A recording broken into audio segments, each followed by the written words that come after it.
Hello, distinguished guests, and welcome to Aquarium Bright. Here, you will get to see the most dangerous sea and ocean creatures. But don't let what I said mislead you. It's very well possible for you to come across one of these underwater animals during a walk on the beach. So take a look at them carefully now, and you might just avoid a disaster.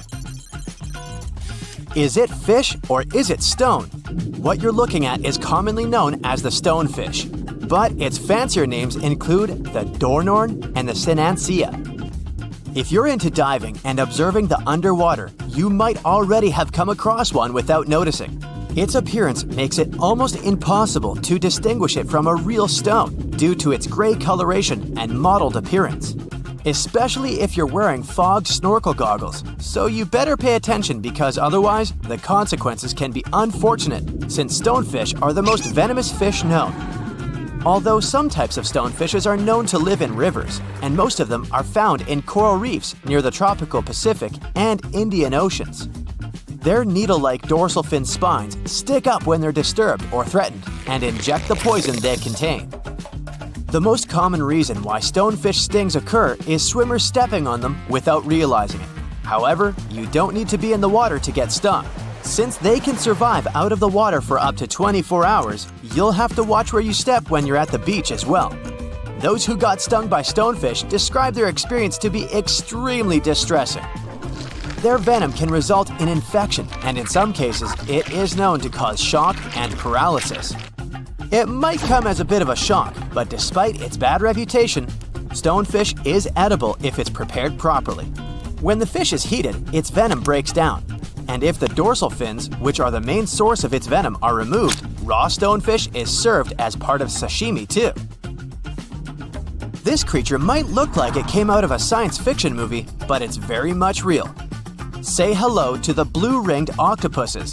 Don't be deceived by their small size, which can range between 5 to 8 inches including their arms, because they're packed with venom to cause great damage to as many as 26 people within minutes. Just like stonefishes, blue-ringed octopuses are found in the Pacific and Indian Oceans, from Japan to Australia. They typically live on coral reefs and rocky areas of the seafloor. Some may also be found in tide pools, seagrass, and algal beds. Blue-ringed octopuses are not aggressive in nature. When they're not seeking food such as crabs or shrimps, or searching for a mate, they often hide in marine debris, shells, or crevices.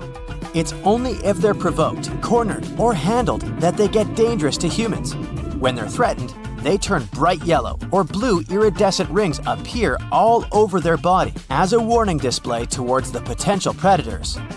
Their bites usually come unnoticed, so you might not be able to realize you're bitten until it's too late. The venom of a blue-ringed octopus can cause dizziness and loss of senses and motor skills, and ultimately, paralysis.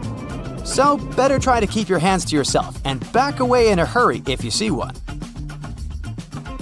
Nope, it's not a flower bouquet, so don't try to pick and smell one of those pink tube-like things. What's standing before your eyes is a marine animal called a flower urchin. It may look gorgeous, but don't let the looks deceive you. It was named the most dangerous sea urchin in the 2014 Guinness World Records. Flower urchins inhabit the tropical areas of the Indo-West Pacific and are found among coral reefs, rocks, sand, and seagrass beds at depths of 0 to 295 feet. The most noticeable feature of them is their pedicularia, which are claw-shaped defensive organs that are also found in sea stars. What makes flower urchins differ from any other sea urchin is the fact that their pedicularia is, as the name suggests, flower-like, and usually pinkish white to yellowish white in color, with a central purple dot. Hidden underneath those flowers, they possess short and blunt spines.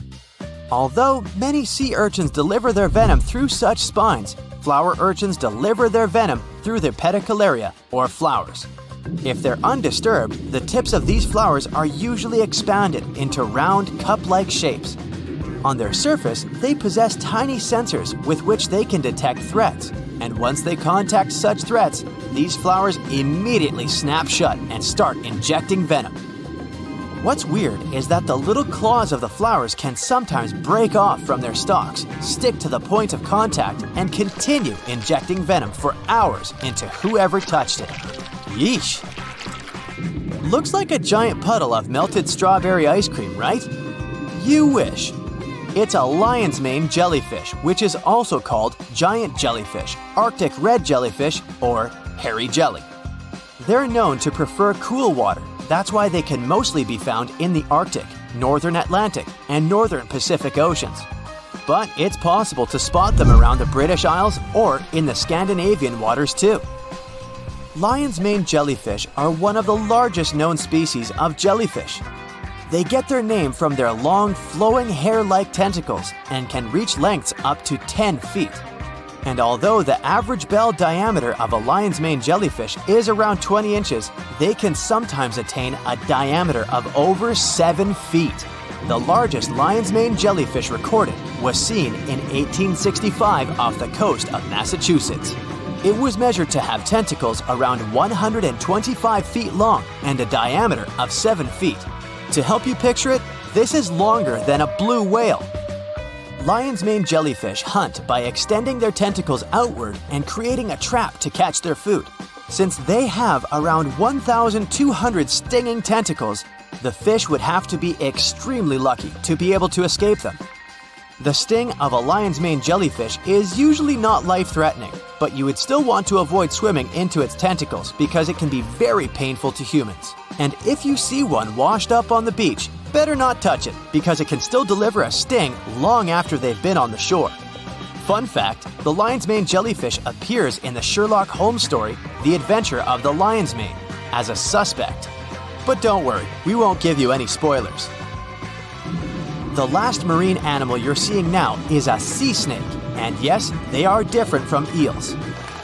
There are 69 identified species of sea snakes. Most of them can be found in the tropical and subtropical waters of the Indian and Pacific Oceans, and they have been around for millions of years. To make things easier, scientists have separated all different species of sea snakes into two categories: true sea snakes and sea kraits. Whereas true sea snakes spend almost all their time at sea, sea kraits can spend some time on land as well. If you see a snake on the beach, you can tell whether it's a land or sea snake by looking at its tail. If it's paddle-like, then that's a sea snake you got there, but make sure to keep your distance in both cases. All sea snakes need to surface regularly to breathe since they have no gills. That's why you can come across one while swimming. If that happens, you better swim away as fast as you can because most sea snakes have more venom than the average cobra or rattlesnake. However, since they only attack if provoked, bites are quite rare. One more cool fact about sea snakes: they are the only reptiles to give birth in the oceans. The majority of sea snakes keep the eggs within themselves and give birth to nearly fully formed snakes while swimming. That's except for the yellow-lipped sea krait though. They come onto land to lay eggs of their little ones. Remember the stonefish from the beginning of our tour? They're hunted by sea snakes. Blame the food chain. Once upon a time, a young boy was digging a ginormous hole on the beach. But then, disaster struck! The hole caved in, and he found himself stuck up to his neck in the sand like a human popsicle. Thankfully, his parents were able to keep the sand out of his mouth. Emergency services swooped into the beach soon after. After some effort, the boy was taken out. Experts say sand is tricky and can be super unstable when messed with. So, the moral of the story is, go ahead and have fun on the beach. But if you're planning on digging a hole big enough to fit your entire body, be mindful of the size and location. It turns out that this is not a one-time incident. Making deep holes can lead to serious injuries, or even worse. According to a study, there have been over 50 incidents of sand hole collapses worldwide, with many of them resulting in fatalities. We don't want to be the next headline for a preventable tragedy. So, here are some helpful tips from experts to keep you safe and sound. Never dig a hole deeper than the knee level of the smallest person in your group, and always fill in any hole you make before you leave, day or night. Lastly, avoid digging near the dune line or water line where emergency vehicles travel. Since we started with holes on the beach, we might as well continue with sinkholes. Sinkholes, also known as snake holes or swallow holes, are like chameleons on Earth's surface. They can be big, they can be small, and they can pop up seemingly out of nowhere. It's like playing a game of whack-a-mole, but instead of moles, it's sinkholes. These sneaky things form over the years. They require specific conditions and processes. So what's the deal with sinkholes? Well, they're basically natural depressions or holes in Earth's surface caused by karst processes. And what are karst processes, you may ask? They occur when bedrocks are soluble. It's as if rocks have a secret weakness, and water is their kryptonite. Now, even though sinkholes form slowly, they're like that one friend who's always full of surprises. They can be unpredictable and show up when you least expect them. Interesting fact time. This giant pit is over 2,165 feet deep. It's the biggest and deepest sinkhole in the world. Some researchers think a meteorite might have caused it, but others believe it formed over the course of 128,000 years as underground rivers eroded the surrounding limestone. Either way, it's pretty mind-boggling. The locals have known about it for ages, but it wasn't until 1994 that the rest of the world learned about it thanks to a group of British explorers. This massive hole is home to over 1,200 plant and animal species, including rare ones like the ginkgo tree and the clouded leopard. A waterfall cascades into the pit in the rainy season, feeding an underground river and cave system below. It's like a whole other world out there. Next, we have hailstorms. Think of them as nature's way of saying, "Heads up!" in the most intense way possible. Hail is like frozen rain on steroids, and when it starts pelting down, you better take cover. Hailstorms typically last for about 15 minutes, but in that short time, they can cause serious damage to buildings, cars, and crops. They can even knock out power lines and bring down trees. And if you're unlucky to be caught out in the open during a hailstorm, you might find yourself feeling like a human pinball. Here are some of the things that make hailstorms a real bummer. Watch out, planes. If you think turbulence is bad, wait until you encounter a hailstorm in the air. A plane crashed during a hailstorm in northern Mexico in 2018. Thankfully, everyone on board made it out safely. Phew! Hail is not just a danger to airplanes, but also to cars on the road.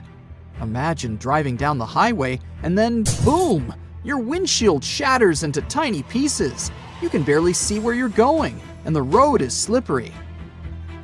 Farmers have it rough during a hailstorm too. Those strong winds and giant ice pellets can destroy crops, leaving behind a trail of broken plants and stripped bark. All that hard work goes down the drain in a matter of minutes, leading to significant losses. What if it's summertime? Who doesn't love soaking up the sun, playing in the sand, and catching some waves? Oops, rip currents. Those powerful, narrow channels of fast-moving water are everywhere along the east, Gulf, and west coasts, and the Great Lakes shores. They can move at speeds of up to 8 feet per second. People who panic in rip currents often try to swim straight back to shore, which is the wrong move and could tire you out, or even worse. So, what should you do if you get caught in a rip current? First, stay calm and don't fight it. Instead, swim parallel to the shore and then back to land at an angle. A little clarification. Rip currents and rip tides are not the same thing. Rip tides are a specific type of current that happens when tidal water moves quickly through places like inlets and harbors. Landslides are another type of danger that can catch you off guard. Mountains look like they're stable, rock-solid things that have been around forever. But don't let appearances fool you. Landslides can happen anywhere, at any time. Basically, landslides happen when a big pile of dirt, rocks, and other debris gets all shaken up and starts tumbling down a hill. Sometimes it's because of rain. Sometimes it's because of something like an earthquake. And sometimes It's just because the ground decides it's had enough. Mother Nature's got some more tricks up her sleeve. First up, we've got heat bursts. This weather phenomenon is hotter than a jalapeno. Now, these aren't your everyday thunderstorms. For a heat burst to occur, the atmospheric conditions have to be very specific. We need dry air, high altitude descents, and an absence of evaporated precipitation. When all these factors come together, the result is a heat burst that can reach speeds so fast that you'll feel like you're riding a rocket to the sun. And not only is the air scorching hot, but it's also so dry that it evaporates moisture right out of anything it touches, including poor defenseless vegetation. Have you ever heard of a fire whirl, also known as a fire devil or fire tornado? It's like a swirling vortex of fire and ash that can eat up debris and combustible gases. Think of it as a mini tornado that's fueled by a raging fire. These things usually start with a swirl of wind, which you can see thanks to all the smoke. They happen when rising heat and windy conditions team up to create whirling eddies of air. These eddies can sometimes get so intense that they form a tornado-like vortex that's hungry for anything and everything in its path. Now, sometimes people call a fire whirl by its other names, like firenado, fire swirl, or fire twister. But those terms usually refer to a different thing, where a fire is so intense that it creates an actual tornado. Fire whirls are a little different because their vortex doesn't usually go from the ground all the way up to the clouds. And even if they do, they're not usually considered a classic tornado because they don't form in the same way. These things can get pretty hot too. We're talking up to 2,000 degrees Fahrenheit. Fire whirls are more likely to happen during wildfires or firestorms when there's enough wind to create big vortices. The biggest ones can be massive. They can even uproot trees that are 49 feet tall or more.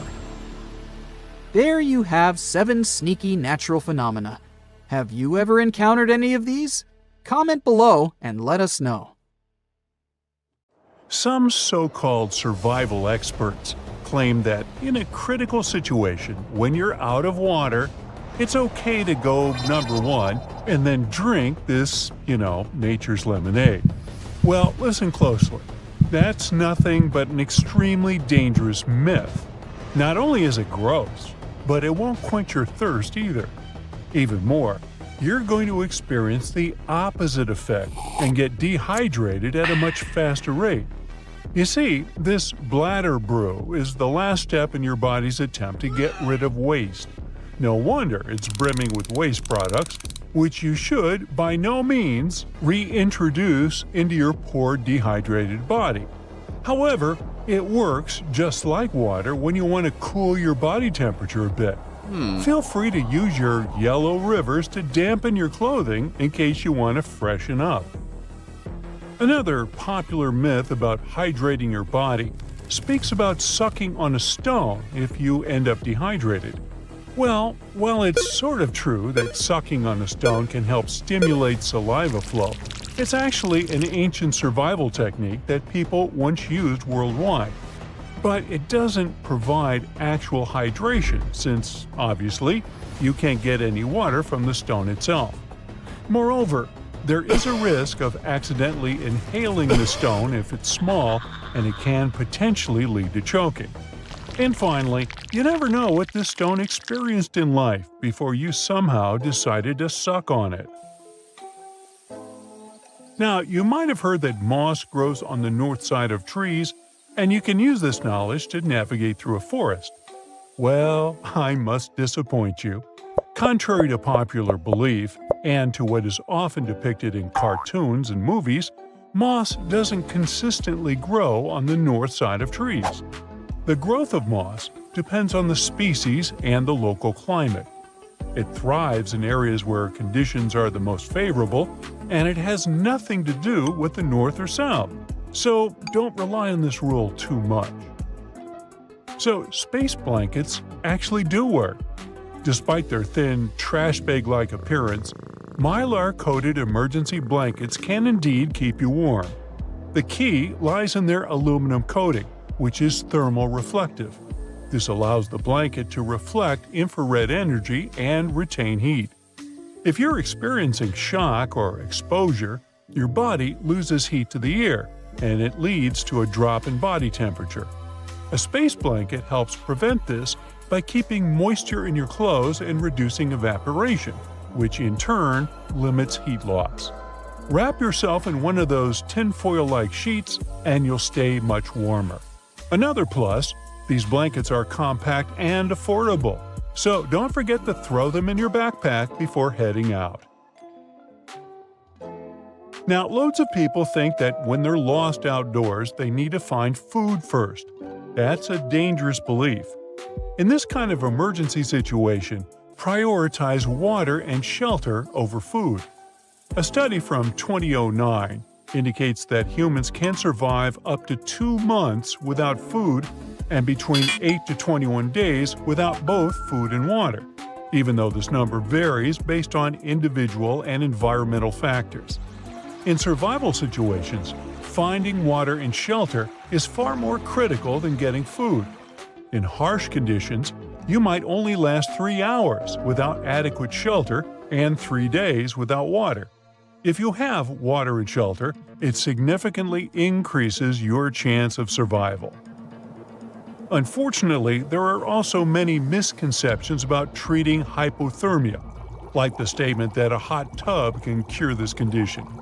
Now, it's true that rewarming is essential when dealing with hypothermia, where the body's core temperature drops below the normal 98.6 degrees.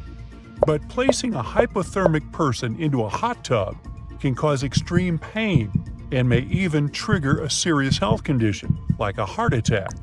Instead, put hot water bottles under the person's armpits or use skin-to-skin rewarming. Avoid using high heat sources. They can be extremely harmful in this situation. Another myth connected to hypothermia is that you should let a hypothermic person sleep. In reality, it's crucial to keep them awake while warming them up. Symptoms like shivering, confusion, slurred speech, and clumsiness indicate severe hypothermia, and drowsiness can follow. Allowing a hypothermic person to sleep can be dangerous, potentially leading to the worst possible outcome. Stay alert and make sure that the person remains conscious while you're warming them up. How about feeding a hypothermic person? You may have heard that you should by no means do it, but this is actually false in mild to moderate cases of hypothermia. The treatment for hypothermia differs from that of normal shock. Feeding someone in shock is dangerous because they might throw up and choke if they lose consciousness. However, in moderate cases of hypothermia, small, repeated doses of high-calorie foods are beneficial. Such foods generate metabolic heat, helping the hypothermic person regain their ability to produce body heat. Now, when lost in the wilderness, you can eat anything animals eat. Well, hold on. It might be one of the most dangerous survival myths. Although humans share some biological similarities with other animals, there are significant differences in our dietary tolerance. Some plants that are safe for animals can be extremely dangerous for humans. Birds, for example, consume a variety of berries, some of which are toxic to us. Even squirrels, which typically eat nuts, safe for humans, sometimes gnaw on mushrooms and nuts that can make us feel very unwell. Just because an animal eats something doesn't mean it's safe for you to munch on. There is a belief that to find water you should follow flying birds, but this method is super unreliable. While some aquatic birds rarely stray far from water, many species roam extensively in search of food. There are people who believe that geese fly toward water at dusk, but these birds might just be heading to a clearing to rest for the night. A common belief is that if you can dent wood with your thumbnail, it's suitable for starting a friction fire. This myth is quite widespread, but it isn't reliable. Some softer woods that pass the thumbnail test are ineffective, while some denser woods are quite good for friction fires. The success of the thumbnail test is coincidental. It's not a dependable method altogether. So stop destroying your poor nails. Another misconception connected with friction fires is that you should use hardwood to get the best flames. While oak and other hardwoods are excellent for general firewood, they are not ideal for friction fires. Hardwood's high ignition temperature and density make it unsuitable for friction fire drills or boards. Instead, you can use non-resinous softwoods like cottonwood, basswood, cedar, and willow, which are much better suited for starting friction fires. Meanwhile, in an emergency situation, eating raw meat and seafood can help you survive. Well, that's not entirely true.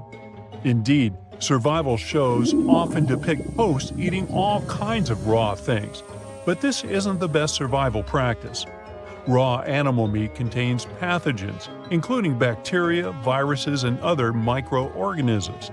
They can easily cause serious and hard-to-diagnose illnesses in humans. Many people consume sushi and don't experience any health issues. But that's because certain raw seafood from saltwater is safe because the pathogens it contains are not harmful to humans. To minimize health risks, always make sure that meat and seafood are properly cooked before you eat them. Rubbing two sticks together isn't likely to produce a fire. Of course, friction is a real way to create a flame. But friction fires techniques require patience, practice, and even a bit of luck. It might look easy in movies or TV shows, but don't get overconfident, thinking you'll be able to do it without tons of practice in a stressful situation. If you're still eager to try it out, use a downward speed motion rather than a lot of force. Okay, so let's say you don't have enough patience to start a friction fire, but you do have matches. Well, they got wet at one point, but they're all dry now. Great! Not really. It's a myth that when dried, matches will work as they're supposed to. You see, the chemicals used in matches are vulnerable to humidity and moisture. Regular safety matches have a package with a striking surface that's made of a gritty material, for instance, powdered glass mixed with phosphorus. The head of the match is also made with grit, along with sulfur and an oxidizer. A tiny amount of heat that is created when you strike a match is caused by the friction of the glass powder grinding together. It converts the phosphorus into white phosphorus and it begins to catch fire. Match heads that were wet at one point simply won't light because of the careful chemical balance inside is all messed up. So if you're heading somewhere where there's a chance to get wet, either invest in waterproof matches or keep your matches in a waterproof container.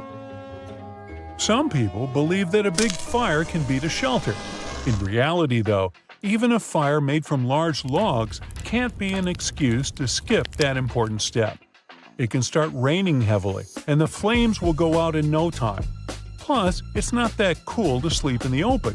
Wild animals aren't going to miss out on a delicious meal, like you.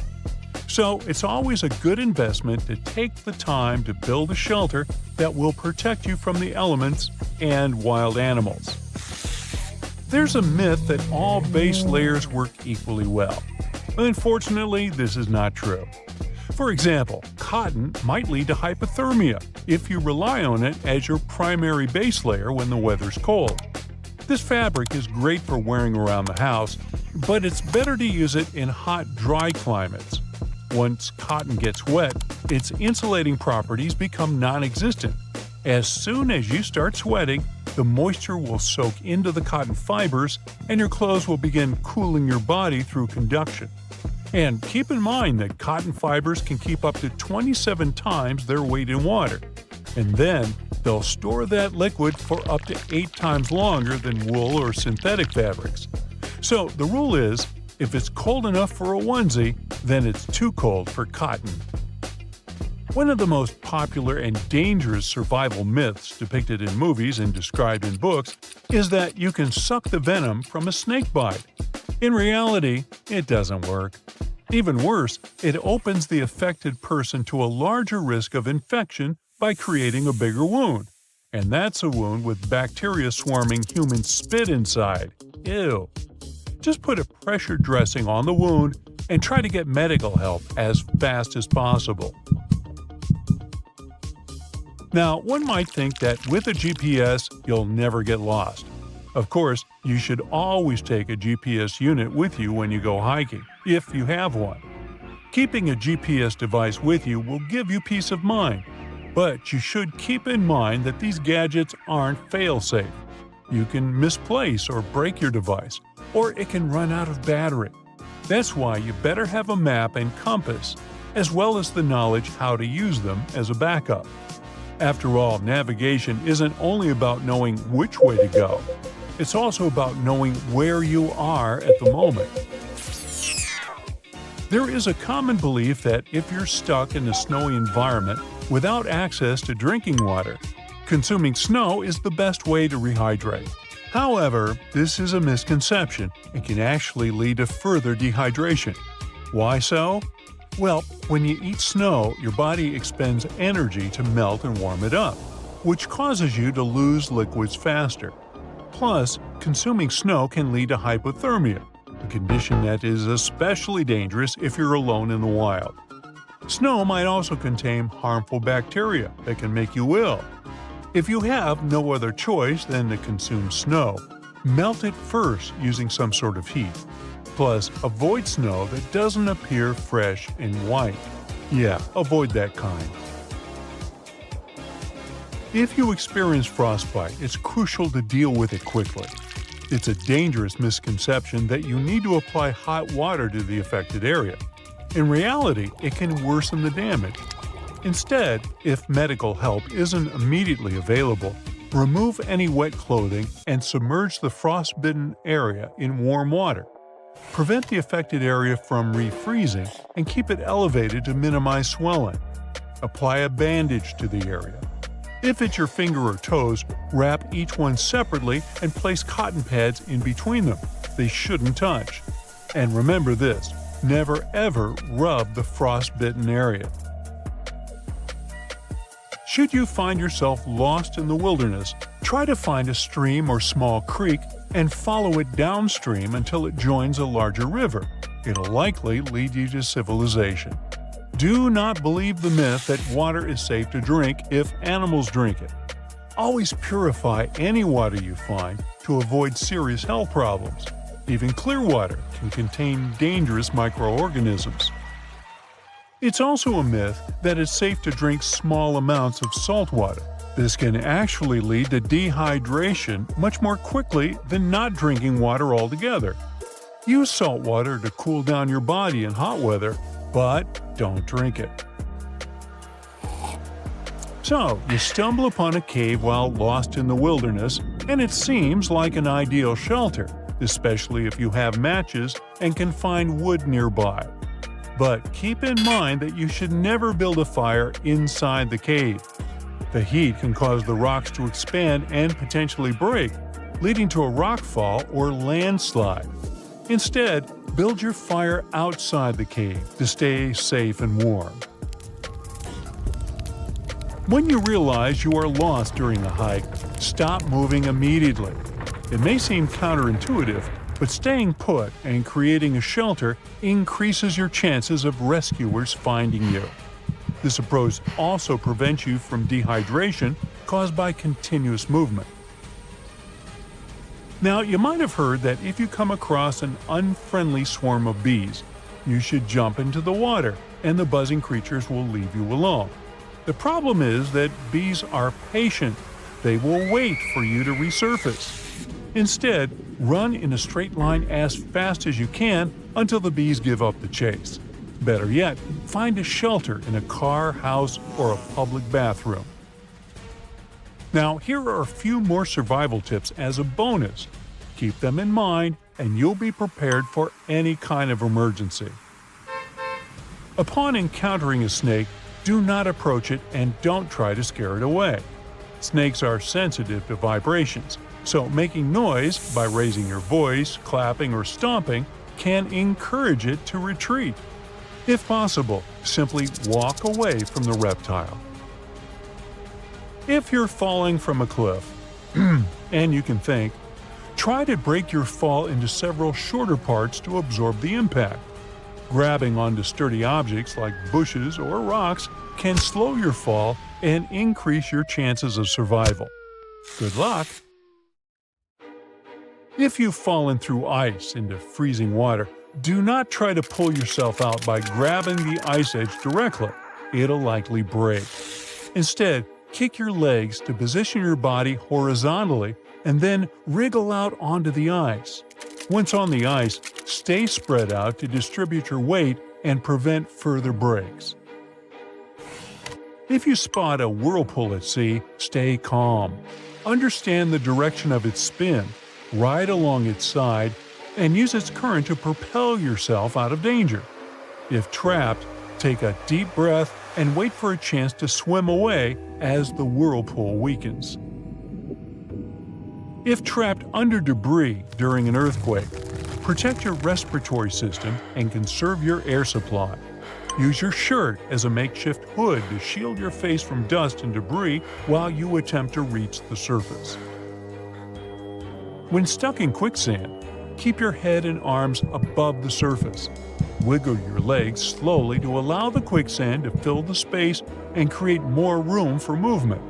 Stretch out on your back to increase your surface area and use gentle movements to free yourself. If you're out of kindling for starting a fire, use junk food, for example, chips. They can serve as effective substitutes for dry leaves due to their high fat content. Spaghetti noodles can also be used in a pinch. When you think of beaches, the first scary thing that pops into your head is probably sharks, right? Those poor guys have a bad rap as the big bullies of the ocean, but honestly, they have way fewer fatal run-ins than jellyfish, algae, and even sand. Every year, tons of people flock to the beach to soak up the sun and chill by the waves, but digging holes in the sand can actually be pretty risky. In February 2024, a tragic incident occurred when a 7-year-old girl got trapped after a roughly 5-foot deep hole she dug with her brother caved in on her. Despite efforts from bystanders to rescue her, help arrived too late. You might think digging in the sand is harmless, but deep holes can be a final exit trap. Sand is defined by its size, not by its material. Most beach sand is quartz, but tropical spots might have coral sand. The weight of the sand depends on what's mixed in. Pure quartz is pretty light, around 90 pounds per cubic foot dried out, while more mixed sands can get way heavier.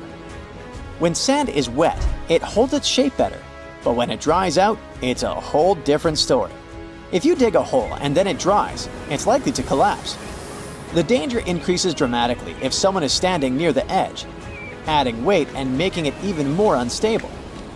Once that sand starts falling in, it fills up all the air pockets, making it hard for anyone trapped inside to breathe. Rescuing a person from a sand collapse is tough. Sand is heavy and keeps collapsing, so rescuers need to move fast.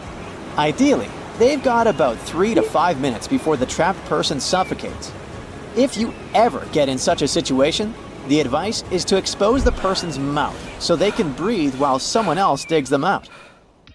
If you're heading to the beach, be smart about holes. The best rule is to never dig a hole deeper than the knees of the shortest person in your group. Also, it's a good idea to fill any holes after you're done playing. It's all too easy for someone to stumble into a forgotten pit, and even a shallow hole can cause injuries. From 1997 to 2007, those sand holes took 31 lives in the US, and that's just within 10 years. Remember I told you sharks are responsible for fewer lives? From 1997 to this day, in 27 years, 29 people in the US have met their early demise because of sharks. Hitting the beach only to find a bunch of algae? Total buzzkill! But while some algae are totally fine, even to munch on, others can bring serious health risks, even if you're just hanging next to them. Algal blooms, or red tides, happen when algae go on a wild growth spree. These blooms can release nasty toxins that are bad news for humans, fish, shellfish, and even birds. One of the most well-known algal blooms rolls around almost every summer on Florida's Gulf Coast, leading to shellfish that are no longer safe to munch on. Even the ones that aren't toxic can throw a wrench in the ecosystem. When all that algae eventually withers and breaks down, it uses up the oxygen in the water, leaving marine life gasping for air. Folks definitely need to steer clear of eating shellfish from areas hit by these toxic algal blooms.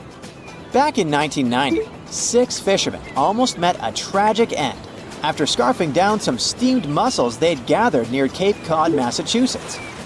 Swimming in those waters doesn't always pose a serious health risk, but it's still not recommended.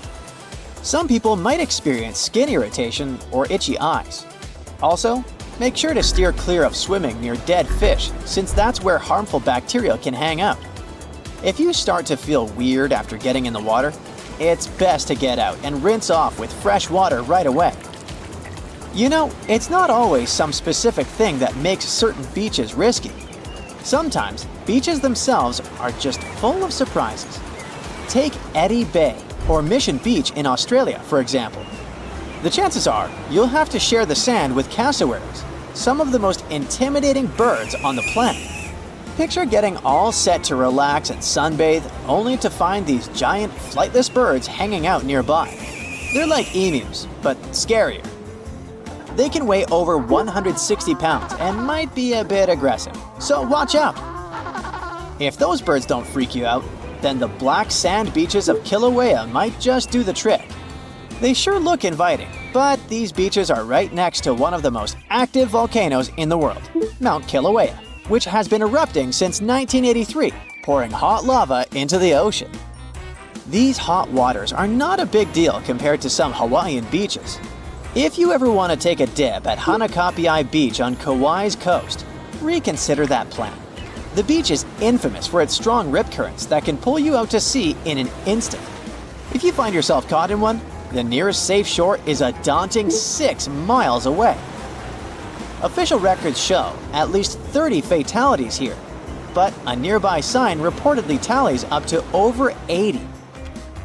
Rips are those strong currents that pull water out to the ocean, and they can quickly drag people and stuff away from the shallow water near the beach. Typically, they move at about 1 to 2 miles per hour, but they can speed up to 4 or 5 miles per hour, which is faster than the speed of some professional swimmers. These currents are especially fierce when the surf is big, but you should never underestimate any body of water. You can also find rips around river mouths, estuaries, and even near structures like piers and groins. They can be tricky to spot, but you might notice a patch of churning, choppy water on the ocean's surface that signals a rip current. Riptides aren't exclusive to some specific location. They can be found across the world. Playa Zapolite in Mexico, Australia's Fraser Island, and many more. Another water danger is shore break waves. Those are fierce waves that crash straight onto the beach, often right on the sand. Imagine the force of a car slamming down on your body. That's kind of what getting caught in a shore break feels like. Such waves can cause some gnarly injuries, particularly to your neck and spine, even if they don't look super huge. Hawaii is notorious for its intense shore breaks, especially spots like Keiki Beach, where surfers throw caution to the wind for a thrill. So, if you're hitting a Hawaiian beach, keep an eye on those insider waves and always look out for lifeguards. Getting stung by jellyfish is something that happens a lot to folks who are swimming, wading, or diving in the ocean. Those long tentacles can deliver venom through thousands of tiny, sharp stingers. However, to us humans, this venom doesn't do much. Yeah, it's very unpleasant. It gives us burning sensations and probably some skin redness, but that's mostly it. You won't even spot the stung area in a couple of days. Most jellyfish stings will heal up on their own in a few days or weeks with some at-home care, even though sometimes they can lead to something more dangerous with way more severe symptoms. However, if you're hanging out in the coastal waters of northern Australia and the Indo-Pacific region, and you get stung by a jellyfish, you're in for a lot of trouble, my friends. See, it's the area where box jellyfish live, and these jellies are no joke. Some people rightfully call them sea wasps or even marine stingers. They're probably the most hazardous and toxic jellyfish out there. Their sting is incredibly excruciating, so much so that some folks have experienced cardiac arrest before they even made it to the shore. Rumor has it, those jellies are responsible for taking nearly 80 lives in Australia since records started. So how do you tell who's who? Unlike regular jellies, box jellyfish got this pale blue see-through vibe. Also, they got their name because their bell-shaped body looks like a cube. Walking on pool covers is just asking for trouble, seriously. They might look harmless, all shiny and tempting, but some models aren't built to handle our weight. Fall through and you're in a whole world of trouble. First, you'll likely struggle to find the hole again, and once trapped, good luck trying to escape. Those covers are designed to float, so they're going to cling to you. Thrashing around only makes things worse, increasing your chances of getting tangled up. From pools to swamps. Now the danger shifts to bubbles seemingly drifting your way. Watch out, because that's a sign that an alligator might be nearby. During mating season, male alligators put on quite the show to attract females, even to the point of roaming neighborhoods. It usually takes a few weeks for the male to win over the female, and if she thinks he's a suitable partner, they start swimming around each other. But the mating act itself is surprisingly private, as it happens underwater. All that can be seen of the actual mating are the bubbles that rise from the bottom of the swamp. The next underwater threat is much smaller, only about 14 inches long. Bloodworms might seem small, but they're like little dangerous mutants. During their life, which is normally about 5 years, they feed on the metal they find in the sediment at the bottom of the ocean. This metal actually fuses with their jaws, creating metal teeth. Yep, their super sharp teeth are made of 10% copper, the highest concentration found in any animal. When this bright red marine worm is ready to strike, it inverts its digestive system, including those metal teeth, and shoots its guts like a torpedo right at its target. Oh, and its venom contains 32 different types of toxins, paralyzing its prey completely. The next red thread on our list is a flyer, the hooded Predatory. Despite its cute appearance, this bird packs a venomous punch. Its feathers contain a chemical called batrachotocin, also found in poisonous frogs and certain beetles. Basically, when this toxin gets into your system, it messes with the normal functioning of sodium channels in nerve cells. This disruption keeps these channels open longer, causing nerves to fire uncontrollably. That can lead to paralysis, breathing problems, or worse. So, if you ever find yourself in their native land, New Guinea, stick to the chicken dinner and stay away from this bird.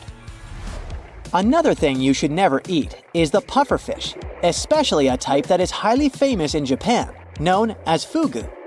If you really want to try it, just know that only skilled and licensed chefs can prepare it. Fugu has to be handled very carefully, because certain parts of the fish contain a toxin called tetrodotoxin. To understand how dangerous this substance is, consider that around 55 people per year lose their lives after eating this fish. Hundreds more experience symptoms like dizziness and vomiting. If prepared correctly, and I emphasize if, this type of pufferfish can be enjoyed as sashimi or in hot pot dishes. But I wouldn't dare to try it. If you ever stumble upon a foaming watermelon, do yourself a favor. Don't eat it. The foam coming from the cracks in the rind happens because it's grown in super hot weather. In the US, for example, this fruit comes mostly from Florida, Arizona, California, Delaware, and Texas. When watermelons grow in that heat, they start fermenting. Once this process begins inside a watermelon, it creates the perfect environment for toxic pathogens to flourish. Trust me, that's not the flavor you want to explore since it can make you sick. Plus, if the fermentation process builds up and you decide to cut the watermelon, be prepared for a fruit explosion. Get rid of stinky potatoes as soon as possible. When these spuds turn mushy, they start giving off a nasty gas called solanine. Inhaling enough of it can knock you out cold and even give you wild hallucinations and raging fever. Usually, potatoes in that stage have a green color. Although the green color that forms on the skin of a potato is actually chlorophyll, which isn't toxic at all. Its presence indicates concentrations of solanine. This toxin is produced in the green parts of the potato, the leaves, the stem, and any green spots on the skin. This strange process occurs because it's the plant's defense mechanism against insects, diseases, predators, and apparently humans too. To prevent any bad consequences, remember to store your potatoes in a cool, dark place and remove the skin before eating them. Next on our list is something that we all love: hot dogs. Besides their zero nutritional value and controversial ingredients, the shape of hot dogs is a perfect plug for airways. In fact, this is actually the leading cause of choking for kids under 14. As a grown-up, you're probably already pretty cautious, but it's still smart to skip those hot dog eating contests. Never pick cashews straight from the trees. In their natural state, those little guys contain an oily resin called urushiol. If you come into contact with it, you can end up with a rash that itches and looks like a bad case of poison ivy. Fortunately, those raw cashews you find in supermarkets aren't really raw. They've been roasted at high heat once or twice to make them safe to eat. Once cashews are clear of urushiol, they go through quality checks, and then they're good to hit the shelves. One thing that is not safe to buy, though, is clothes labeled as stain-resistant. I know it seems like a great deal, but those words might actually mean the item is packed with some not-so-cool stuff that can mess with your body, like per- and polyfluoroalkyl substances. So, along with all the usual stuff like processing and dyes, these fabrics get an extra dose of chemicals that stick around even after you wear them. Yep, stain-resistant clothes might be poisonous and can cause you all sorts of issues, like rashes, headaches, and brain fog. And I don't need any more brain fog. We've all heard it a million times, but it's worth repeating. Don't stand too close to a moving train. But why? Well, when a train speeds by on the tracks, the air rushes past at different speeds on either side of you. According to something called Bernoulli's theorem, the air pressure between you and the train is lower than the pressure on the other side of you. This creates a kind of suction that can pull you towards the train, putting you at risk of getting hurt. So, yeah, it's definitely best to stay away from the tracks. But if your travel plan involves hopping into the passenger seat of a car, don't rest your feet on the dashboard. I get it, we've all done it. But this chill habit is seriously risky. One of the most crucial reasons to avoid putting your feet on the dashboard is the danger it poses if the airbag deploys. You might be wearing your kneecaps as a sleep mask. Airbags are meant to deploy with some serious force in a crash. If your feet are up there, you're way more likely to get hurt when that airbag slams into you, possibly causing some serious injuries, like fractures or dislocations. Plus, this bad habit compromises the effectiveness of the seatbelt. With your feet in an elevated position, the seatbelt might not keep you securely in place. So, you're on a road trip headed for a camping adventure. You're wandering through the forest looking for the perfect spot to pitch your tent. But hold up. Is that an orange X painted on a tree? You might think that this is just a sign that the tree is getting axed, but it's actually something else entirely. The U.S. Forest Service uses that symbol to mark boundaries, usually indicating the edge of the government-owned land. So if you spot an orange X on a tree, your best move is to turn around and head back the way you came. Ah, a purple sunset. You must have seen one of those at least once in your life. Normally, it's nothing ominous and has to do with the way light travels. The light that the sun produces is white. When it goes through a prism, you see light waves of different colors, from red and orange to blue, green, and indigo. Light normally travels in a straight line if there's no obstacle in its way. The shorter light waves, including blues and purples, are scattered easier when they meet with those obstacles, like molecules and aerosols in the atmosphere. Because the sun is low on the horizon at sunset and sunrise, its light has to pass through more molecules that scatter the violet and blue light. The colors that your eyes pick up, then, are yellow, orange, and red. But with the right conditions, you can see the gorgeous purple sky. Sometimes purple sky appears for much scarier reasons. It can be caused by hurricanes, wildfires, or dust storms. The concentration of vapor in the air increases, and the light scatters more than usual. Dust, a setting sun, and low cloud cover all contribute to this natural show, too. The sky turns orange and red at dusk if there's still enough light. Then it gives off pink hues, which mix up with a dark blue sky above. Now, do you remember what happens when you mix pink and blue? You get the color purple. Not every hurricane makes the sky turn purple, and trying to predict if it's going to happen is like trying to forecast a rainbow. Still, people reported several major hurricanes made the skies turn purple. Now, green skies might look just as spectacular as purple ones, but they actually also scream danger. They're usually there to tell you a thunderstorm, hailstorm, or a tornado is somewhere nearby. The unique color is a result of yellow sun rays getting mixed with the blue light coming from storm clouds.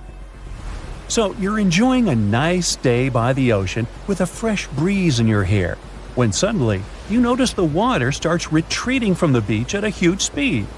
This is a sign for you to start running as fast and far away from the beach as you can. This most likely means that a tsunami is on the way. A quick reaction maximizes your chances of survival. Now, if you notice the sea level is rising, but it doesn't seem too extreme, it could be another sign of an approaching tsunami. It happens in 40% of cases, and the incoming water is the first tsunami wave. The next one, way larger and more dangerous, usually follows in about 10 minutes. Another thing about tsunamis is that they like to arrive with some loud sounds. People describe them as thunder, the sound of a locomotive, a helicopter, or just a loud boom. Do you see a channel of choppy water on the beach? It's in your best interest to stay away from the water. There might be a rip current under the surface that can be extremely dangerous. Sometimes waves hit the shore in a weird way, which forms these rip currents. You might see a strange break in the waves, or an area with a different color than the rest of the water. Random bits of seaweed going in all directions is another rip current warning sign. If you happen to find yourself caught in a rip current, try to stay afloat, but don't try to go against the current. You'll only waste precious energy. Scream for help and try to float your way along the beach. Once you break out of the current, swim diagonally to the shore. The next time you spot conically shaped clouds in the sky, remember it's a good time to start looking for some shelter. If it just stays like that, a severe storm is on the way. But if a cloud of that shape starts spinning around, it means it's about to transform into a tornado. If you have bees nearby, they can save you from big trouble one day. These hard-working little guys get more active than usual when they feel like a storm is on the way. They speed up to collect more nectar before it hits them, and once they're done with it, they'll always come back to the hive 10 to 15 minutes before heavy rain, even when there are no obvious signs of it coming. Their secret is super sensitive hairs on the back that can pick up electrostatic buildups from storm clouds. For centuries, people have noticed that animals act weirdly a couple of days before big seismic events. Dogs can't stop barking, cows halt their milk, and toads, rats, and snakes leave their homes. It looks like animals can feel smaller initial shock waves that humans don't even notice. Scientists have tried to find some legit explanation for it and run endless tests and experiments. But so far, they're still on their way to explaining this mystery. Can you smell ozone in the air? When a thunderstorm is on the way, it's the most distinct and pungent smell you can pick up. An electrical charge of lightning sets it free from higher altitudes. The other, more pleasant smell of rain is petrichor. Rainwater wakes up molecules on plants, trees, concrete, and asphalt. Their aroma spreads all over the place. You can even feel that smell in your own mouth. All those positive ions in the air that a lightning bolt sets free gets mixed with ozone and your saliva, and that's how you get that bitter metallic taste. When lightning is about to strike, you might hear bizarre crackling, buzzing, or vibrating sounds coming from metal objects nearby. Your palms may begin to sweat, and then you can feel your hair stand on end. That's a clear call for action, and that action is to run for your life. Positive charges are going through your body trying to reach toward the negatively charged part of the storm. Trust me, you don't want these charges to meet. If you see no shelter that you can reach fast, try to make yourself smaller than the objects around you. Drop down your umbrella and stay away from wire fences, metal pipes, rails, and other metallic objects. And don't lie flat on the ground, it's likely wet, which means it's a great conductor of electricity. If you suddenly notice crevices in the asphalt next to your house, it could be a sinkhole warning sign. Inspect your house on the inside. Does that door begin to jam? Or maybe there's a gap where the walls meet the ceiling. Uneven kitchen cabinets and drawers, slanted floors, stairs that begin to slope, water leaking after every rain, and displaced moldings are all signs that a sinkhole is about to open. To find out if it's definitely a sinkhole and how dangerous it is, you gotta consult with an engineering company. If you find a sinkhole that's already there, you gotta stay away from the sinkhole area. Fence or rope it off to make it less dangerous for others. You'll need professional help to fix it.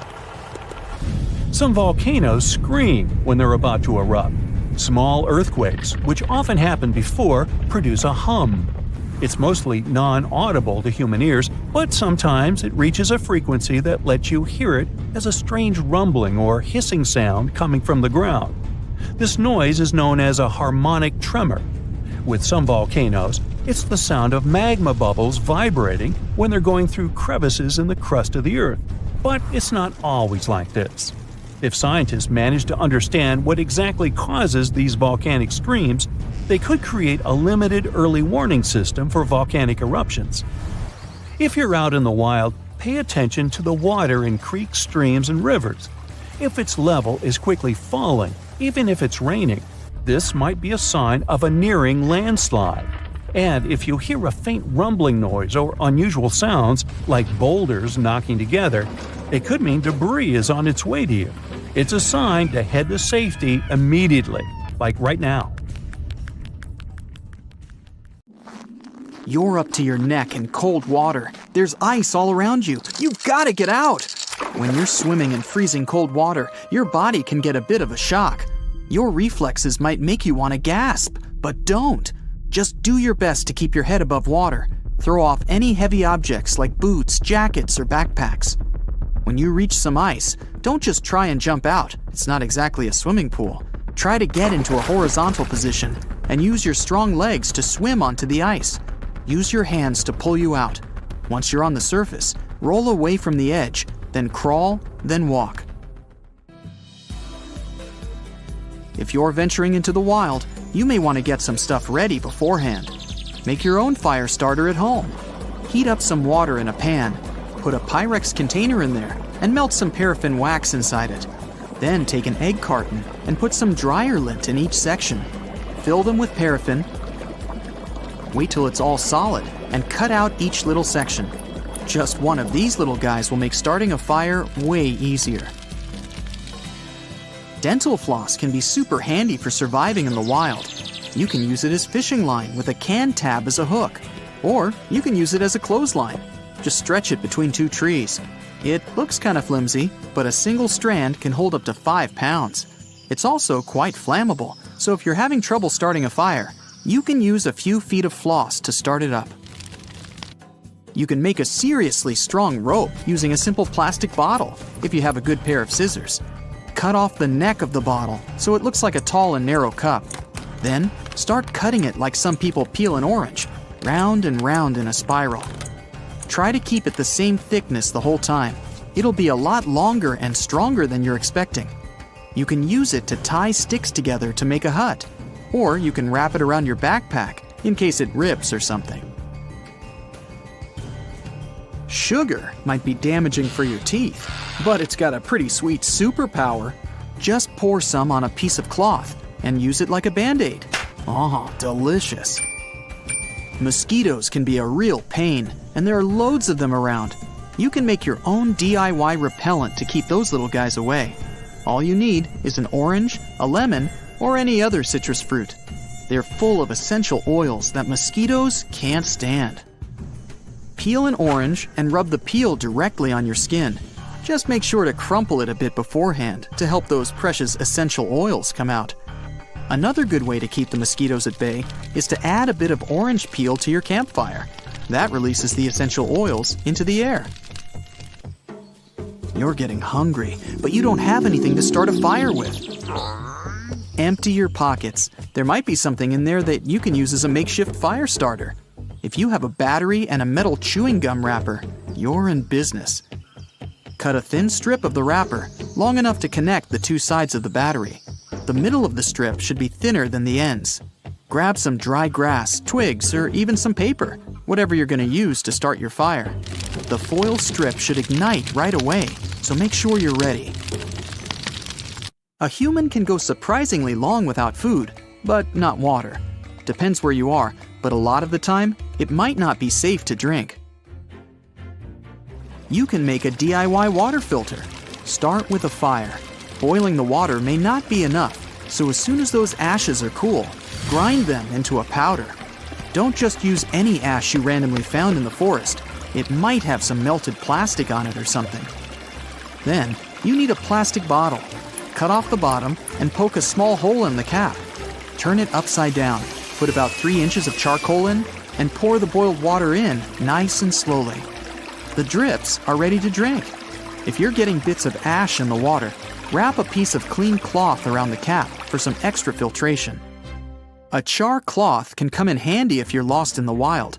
To make it, you're going to need a metal container with a cover. Put a piece of cloth inside it and put the container into a fire for a few minutes. The cloth should end up getting a bit black around the edges, but still be intact. A char cloth catches fire super fast, even with an old school flint. If you're ever hiking in an anaconda's backyard, listen up. Stay away from shallow rivers because these giant snakes love to hang out there. If an anaconda decides to give you a little squeeze, don't exhale. Every time you do, the snake's gonna squeeze you a little bit tighter. Anacondas do have a weak spot though. They don't like their tail to be bitten. It's not exactly delicious, but it'll get the job done.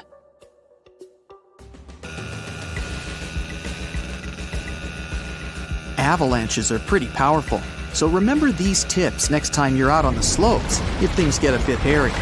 First off, cover your mouth.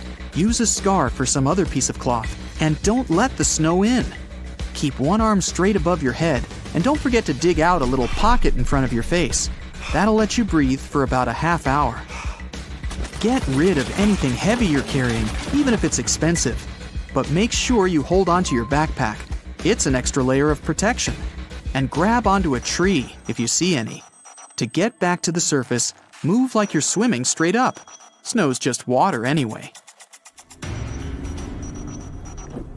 If you ever somehow get trapped in a sinking car, don't panic and don't try to open the door. The water pressure from the outside will be too strong. You'll just waste valuable energy, and that door just won't open. The best way to escape is through the windows. Roll them down and swim away. If you're not a great swimmer, you can try to create your own makeshift flotation device, like a plastic bag with air trapped inside. Tie a knot in it and make sure it's tight. A plastic bottle would work great, but one probably won't be enough. You can also use a raincoat or a pair of those waterproof pants. You can even use an upside-down trash can. If you have some car trouble at night, out in the woods for example, you need light to see what you're doing. All you need is a bottle of water or a jug, or even a pickle jar filled with water. Just strap it on a headlight, and voila! The water will spread the light so you can see better. Perfect for setting up an emergency tent or finding wood for a fire.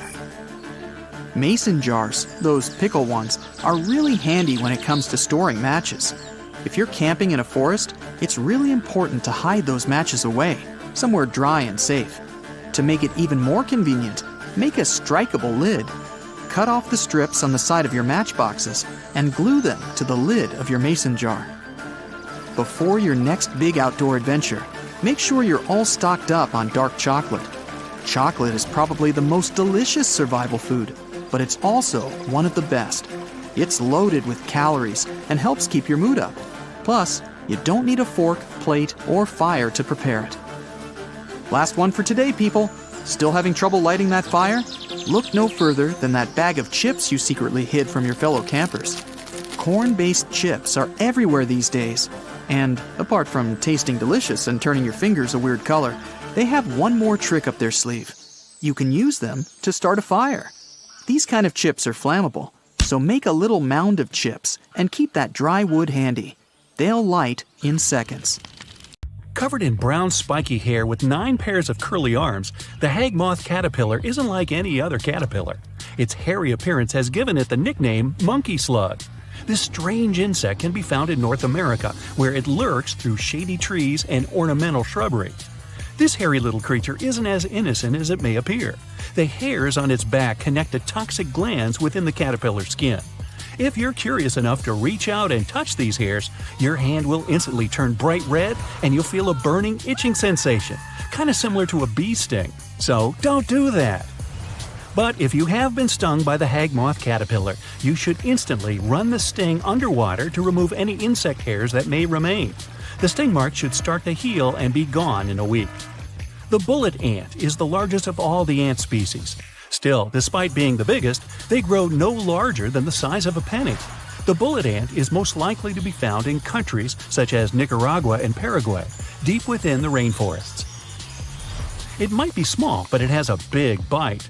The bite of a bullet ant is up to 30 times more painful than the sting of a wasp or a bee.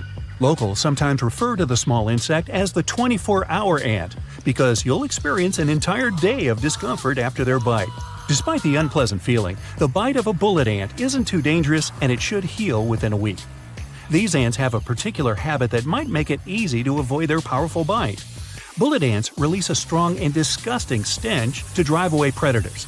So if you ever find yourself trekking through the rainforest and smell an intensely unpleasant odor, hey, I'm sorry. Kissing bugs look similar to your typical cockroach, except slimmer, wingless, and with an interesting line pattern on their back. Even though the name might sound cute, these insects are anything but. The kissing bug can typically be found in the warmer southern states of the U.S., and these pesky little things will hide anywhere, in cracks, under beds, and in furniture. These insects are nicknamed vampire bugs, as they only come out at night. While their bite doesn't feel too painful, it can be incredibly dangerous. It's common for humans to be allergic to the kissing bug's saliva, and if that's the case, their bite will cause the skin to be incredibly itchy. These bugs also carry a dangerous parasite that badly affects most humans. If you ever get bitten by a kissing bug, make sure to visit your doctor as soon as possible. The Japanese hornet is the largest species of hornet in the world. The Japanese hornets have a yellow and black striped pattern. Their size and shape make them distinguishable from bees and wasps. The Japanese hornet is much larger and thinner than a bumblebee and much longer than a wasp. These hornets, of course, live in Japan, no, not Toledo, where they travel in colonies of up to 700 members. People who have previously been stung by the Japanese hornet liken it to being struck by a red-hot poker. If you are ever unlucky enough to be stung by one of these insects, immediately call an ambulance, and while you wait for its arrival, wash the sting with cold water. The black widow spider is one of the most notoriously dangerous insects in the animal kingdom. Roughly the size of a paperclip, the hourglass-shaped red markings on the spider's belly make it easy to distinguish. These bugs often travel alone and can be found in warmer regions in dark, dry shelters such as basements or garages. Black widows are considered the most venomous spiders in North America. Their venom is 15 times stronger than a rattlesnake's. Strangely enough, the bite of a black widow doesn't feel particularly painful. It feels more like a pinprick, but it can make you incredibly sick. If you come across a black widow in your basement, don't irritate it, as they only bite when annoyed. If you get bitten, immediately seek emergency care. Healthcare professionals can offer you a black widow anti-venom that reduces the bite symptoms. The yellow jacket is a dangerous species of wasp that can be found all over the world. They're named for their distinctive yellow and black patterns. The yellow is a striking neon color, much brighter than a normal wasp. Yellow jackets live in large colonies and build their nests in trees, bushes, and even underground. If you come across a yellow jacket nest, move away slowly and be careful not to threaten or irritate the wasps. The sting of a yellow jacket definitely isn't a pleasant feeling. While most people think that scorpions are related to crabs and other crustaceans, they're actually a form of insect. Scorpions are a type of arachnid, meaning they are closely related to spiders. They tend to be found in warm, dry climates like deserts. Scorpions most often come out at night. They're predatory creatures known to sting on sight. Their sting feels similar to a wasp's, but it can be much more dangerous. Scorpion stings tend to accelerate heart rates and cause difficulty breathing. If a scorpion stings you, immediately wash out the wound. Contact a healthcare professional who can give you a scorpion sting anti-venom treatment. There are just shy of 300 different species of fire ants all across the world. All of the species have the same powerful bite. They're tiny insects who travel in large colonies and have a distinct light brown color, almost red. Fire ants are most commonly found in the United States and are attracted to food. They tend to crash a lot of picnics they're not invited to, kinda like my nephews. Fire ant bites are incredibly itchy, but not very dangerous. Running the bites under some cold water should help soothe the itchiness, and the bite should go away in a week or so. If you have a more severe reaction than itchiness, make sure to seek urgent care from your doctor. Honeybees are some of our most beloved insects. They pollinate our flowers, create honey for us to eat, and generally leave humans alone. Honeybees are social insects who live in large colonies. Surprisingly, a sting from a regular honeybee can be extremely dangerous to some people, especially the elderly. If a honeybee stings you, immediately remove the stinger that will be lodged in your skin. Wash the affected area with soap and water. The sting should heal within a week. If you suffer from more severe conditions, you should immediately contact a healthcare professional. Tarantula hawks are long, thin insects with beautiful rust-colored wings and yellow antennae. They tend to be found in rainforests across Asia, America, and Africa. They tend to live alone and make their homes by burrowing into the ground. If you ever come across a tarantula hawk, be sure to move away very slowly. These insects only attack if they sense a threat. Tarantula hawks are thought to have one of the most painful stings in the world. The pain of the tarantula hawk sting is incredibly intense and lasts for 3 to 4 minutes. After these minutes have passed, the sting won't require any urgent care and should heal on its own. The warrior wasp is a peculiar species. Unlike other wasps, the warrior wasp lacks any yellow stripes and is instead fully jet black. So black, they almost look blue. Ooh, ninja! Some people refer to these insects as drumming wasps. When a stranger approaches, the wasps beat their wings in a synchronized fashion, like drummers in a marching band. Warrior wasps prefer warmer climates and can be found in the tropical rainforests of South America. Out of all the species of wasps, the warrior wasp has the most painful sting. The sting doesn't require any emergency medical help and should heal within a week. The Amazonian giant centipede can be found lurking throughout the tropical climates of South America and the Caribbean. With a distinguishable red color, it is the largest species of centipede in the world and can grow up to a foot long. So that's a foot-long bug with 100 feet. Ironic, isn't it? The giant centipede has a venom dangerous for other insects and smaller animals, but isn't a risk to humans. Despite that, their bite is still unpleasant and causes a burning sensation. If you get bitten by one of these critters, the symptoms can last anywhere from a few hours to a few days. If you have a more serious reaction, you know what to do. Go see the doc. Going to the beach in winter seems like a good plan. You can have a bonfire, build a sandcastle, search for shells, or swim in the ocean. The vibe might make you overlook the dangers ahead of you. Do you really think through the potential risks of paying a visit to the beach in the winter? The number one risk is waves. You might think it's okay to admire the view on the beach a few steps back from the ocean. Now let me introduce you to sneakers. Not the chocolate bar, sneaker, or with another name, sleeper waves. These are oversized coastal waves. They catch people off guard because they occur without warning or trace. These waves are particularly seen in Oregon, United States. People have been injured and at least 17 people have been swept up into the ocean since 2000. It got more media attention in 2011 when a memorial statue was built honoring the two teens faced with sneaker waves in Oregon. So, how come these waves are so dangerous? It's about their nature. They come out of the blue. With big waves, you see them coming or growing big. Plus, they form in the ocean and come towards the beach. These waves appear near the shore. It leaves less time for you to run to a safer spot. Okay, most of the time, they're not huge, as would be seen in apocalyptic movies. Yet, you can never know what nature holds. Maybe you remember this example from Mavericks. In 2010, a crowd was watching the surfing competition. Suddenly, two large waves struck the people on the beach. It broke the seawall and injured more than 10 people. Sneaker waves don't look particularly larger than other waves until they break and quickly reach the beach. They form in a period of 10 to 20 minutes in between soft and regular-sized waves. They can surge more than 150 feet beyond the foam line. Then they reach the land with high power.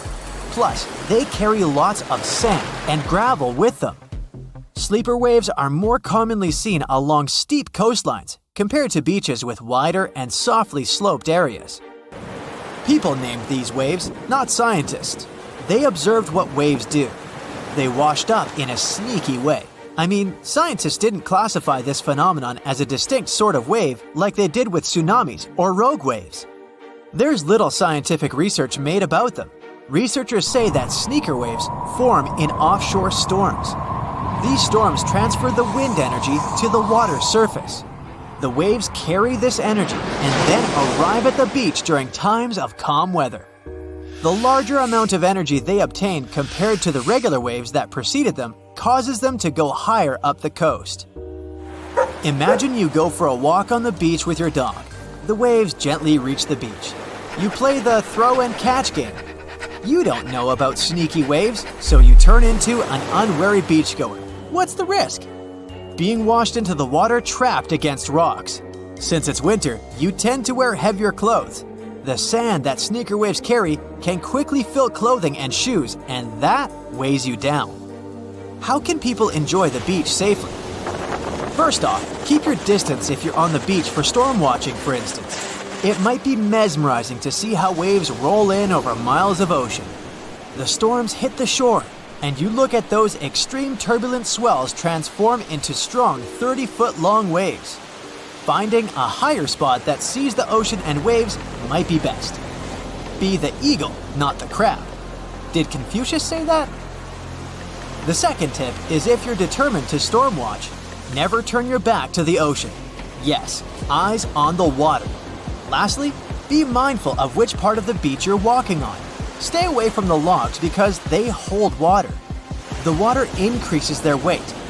In the worst-case scenario, the ocean is powerful enough to roll the logs onto you. Let's assume you're hiking near the ocean.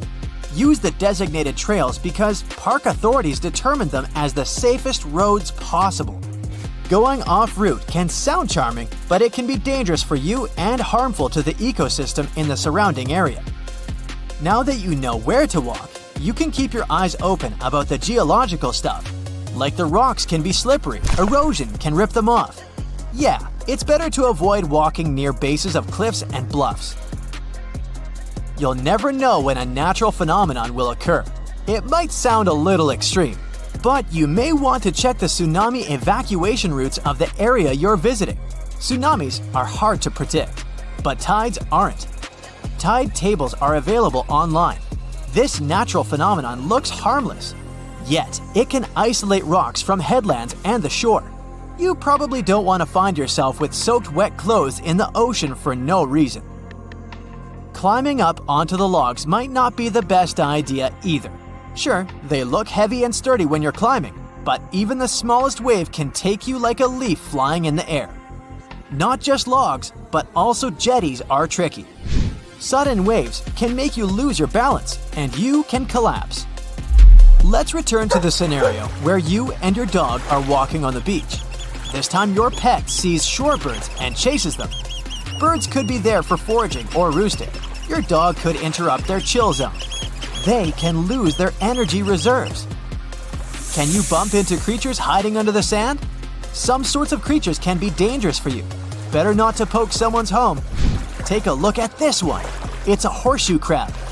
This one looks scary, yeah, but it's safe as long as you don't step on its spines. So it depends on the type of creature you see, but generally, it's okay to explore the sand with caution. Until now, we look at scenarios where you were on the beach when they caught up to sneaker waves. You could be in the water too. You could be surfing, just like the contestant in the Maverick surf competition, or swimming, if swimming is the new case. Consider these. The temperature is lower, the waves are crazier, and there are probably no lifeguards there watching you in the winter. Swimming with friends is a safe option. Bonus, it's more fun. You should choose your swimming location carefully. Are there dangerous rocky areas? Can you easily go out if there's some sort of emergency? Know your spot. For that, you should check the weather too. Planning has a key role in winter water safety. A quick weather forecast and sea conditions check would do. You can consider buying a tow float if you're an adventurous open water swimmer. It's a flotation device designed to increase the swimmer's visibility in the water. They are lightweight and have fluorescent colors. Alternatively, you can wear a brightly colored swimming cap. We can talk more about the gear. Wearing a wetsuit is wise, as well as wetsuit gloves and boots. You can put your phone in a waterproof pouch or bag. Staying warm is essential in the winter. Don't just jump into the water at once. This can result in cold water shock. It's vital to enter the water slowly. In that way, your body can get used to the temperature. Once you take all the necessary precautions, you can enjoy the beach and explore its offers. What sort of gems can you find on the beach? A mermaid's purse? Maybe. No, it's not the purse of Ariel from Disney's Little Mermaid. That's actually an egg case belonging to sharks and rays. It's made out of keratin, kinda similar to your hair and fingernails. These purses are the place where the embryo grows. The egg hatches and the cases are carried away with the water to the beach. If you want to find one, you can look at the area near the seaweed. Have fun while searching for it! Now, I'm ending this video with a quick joke that's suitable for the cold weather of winter. What did the ocean say to the beach? Nothing, it just waved. On some nights, when the sky over a powerful thunderstorm is clear, you might see elves, gnomes, trolls, or blue jets. Blue jets sound kinda random here, right? But we're not actually talking about fairy tales. These are all just different types of lightning flashes that are mostly visible very high above raging thunderstorm clouds. Let's take red sprites. Those are flashes of light that appear above thunderstorms that come in clusters. They are rare because they're only caused by a specific type of lightning called positive cloud-to-ground strikes. So a positive charge is transferred from a thundercloud to the ground during a lightning strike. These types of lightning make up only 10% of all lightning strikes. For more than half a century, many believed these flashes were just urban legends. People did see them from time to time, but the flashes were so brief that even if you had been lucky enough to catch them, you wouldn't have had time to call someone to witness this phenomenon with you. Even when respectable scientists or pilots would talk about them, the scientific community would mostly ignore them. In 1989, something strange happened. The researchers from the University of Minnesota actually managed to catch sprites on film, and that's how it started. People across the world began sharing videos and photos of red sprites. Red sprites can start as 328-foot balls made of ionized air. These balls shoot down from heights of about 50 miles at 10% of the speed of light. And researchers have been studying not only the lightning that plunges down from raging clouds, but these colorful flashes that go towards space too.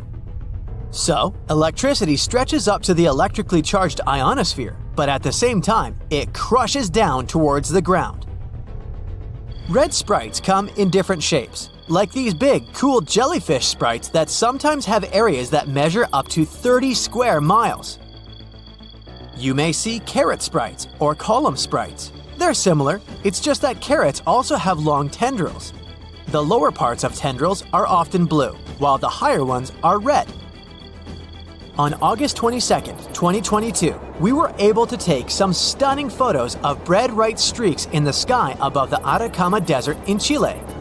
They were surrounded by another bigger glow of greenish color. It's something we call air glow, and you can only see it this well when there's no light pollution. It's basically when we use too much artificial light, and among other things, it doesn't allow us to observe stars and other objects we might otherwise see in the sky. And this air glow happens because of atoms of nitrogen and oxygen in our atmosphere. Sunlight knocks away their electrons during daytime. Then, they slowly recombine with their electrons, which is a process that causes them to glow. How can you see a red sprite? First, you need to find a large thunderstorm. They're more common during summer and spring, for example in June. Of course, sprites can appear at any time if there are powerful enough storms with lightning at ground level. The skies need to be clear and very dark, ideally without bright moonlight. And the storm should be around 100 to 200 miles away. That way, clouds won't block the sky and you'll have better visibility.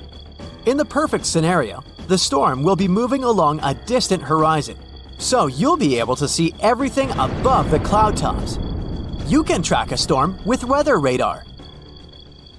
Your eyes need some time to adapt to the darkness around you. Give them some time, about 20 to 30 minutes. Keep your eyes above the clouds and try not to look at the clouds directly. Ignore lightning flashes.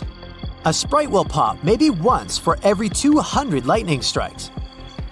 Don't expect to really capture it on camera, it's not easy. But the view itself will likely be worth the wait.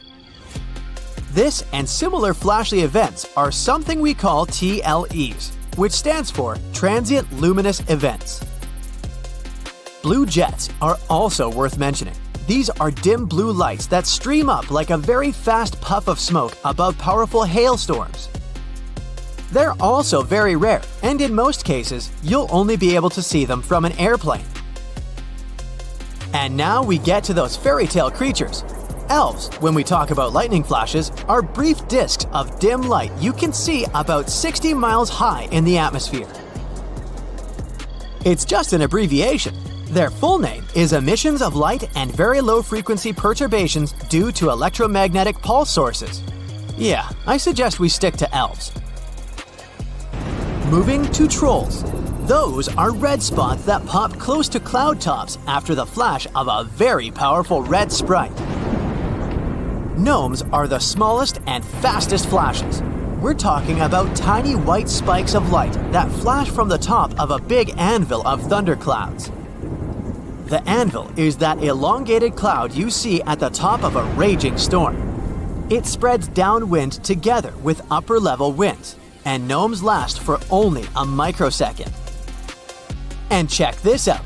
Ball lightning is in the shape of fiery orbs that can be as big as a golf ball or can grow up to a very large beach ball. They can be yellow, red, white, orange, green, or purple, and they can stay alive for a couple of seconds, even minutes sometimes. Over the centuries, many people have been talking about how they saw ball lightning, sometimes even floating into their homes. But such events are really unpredictable and happen very rarely. Scientists have managed to recreate ball lightning in the lab, or at least something very similar to it. They have realized that ball lightning probably shows up after a lightning bolt strikes the ground. Mineral grains in the soil then vaporize. Here's something spectacular: volcanic lightning. This one is born in the plumes of a wild volcanic eruption. Like the rest of thunderstorms, volcanic lightning forms when static electricity builds up in Earth's atmosphere. And then it gets released in the shape of a lightning bolt. Scientists don't understand the whole mechanism here, but they think it's related to charging. For example, ice charging is what causes thunderstorms to form. It plays a part in producing lightning during volcanic eruptions too.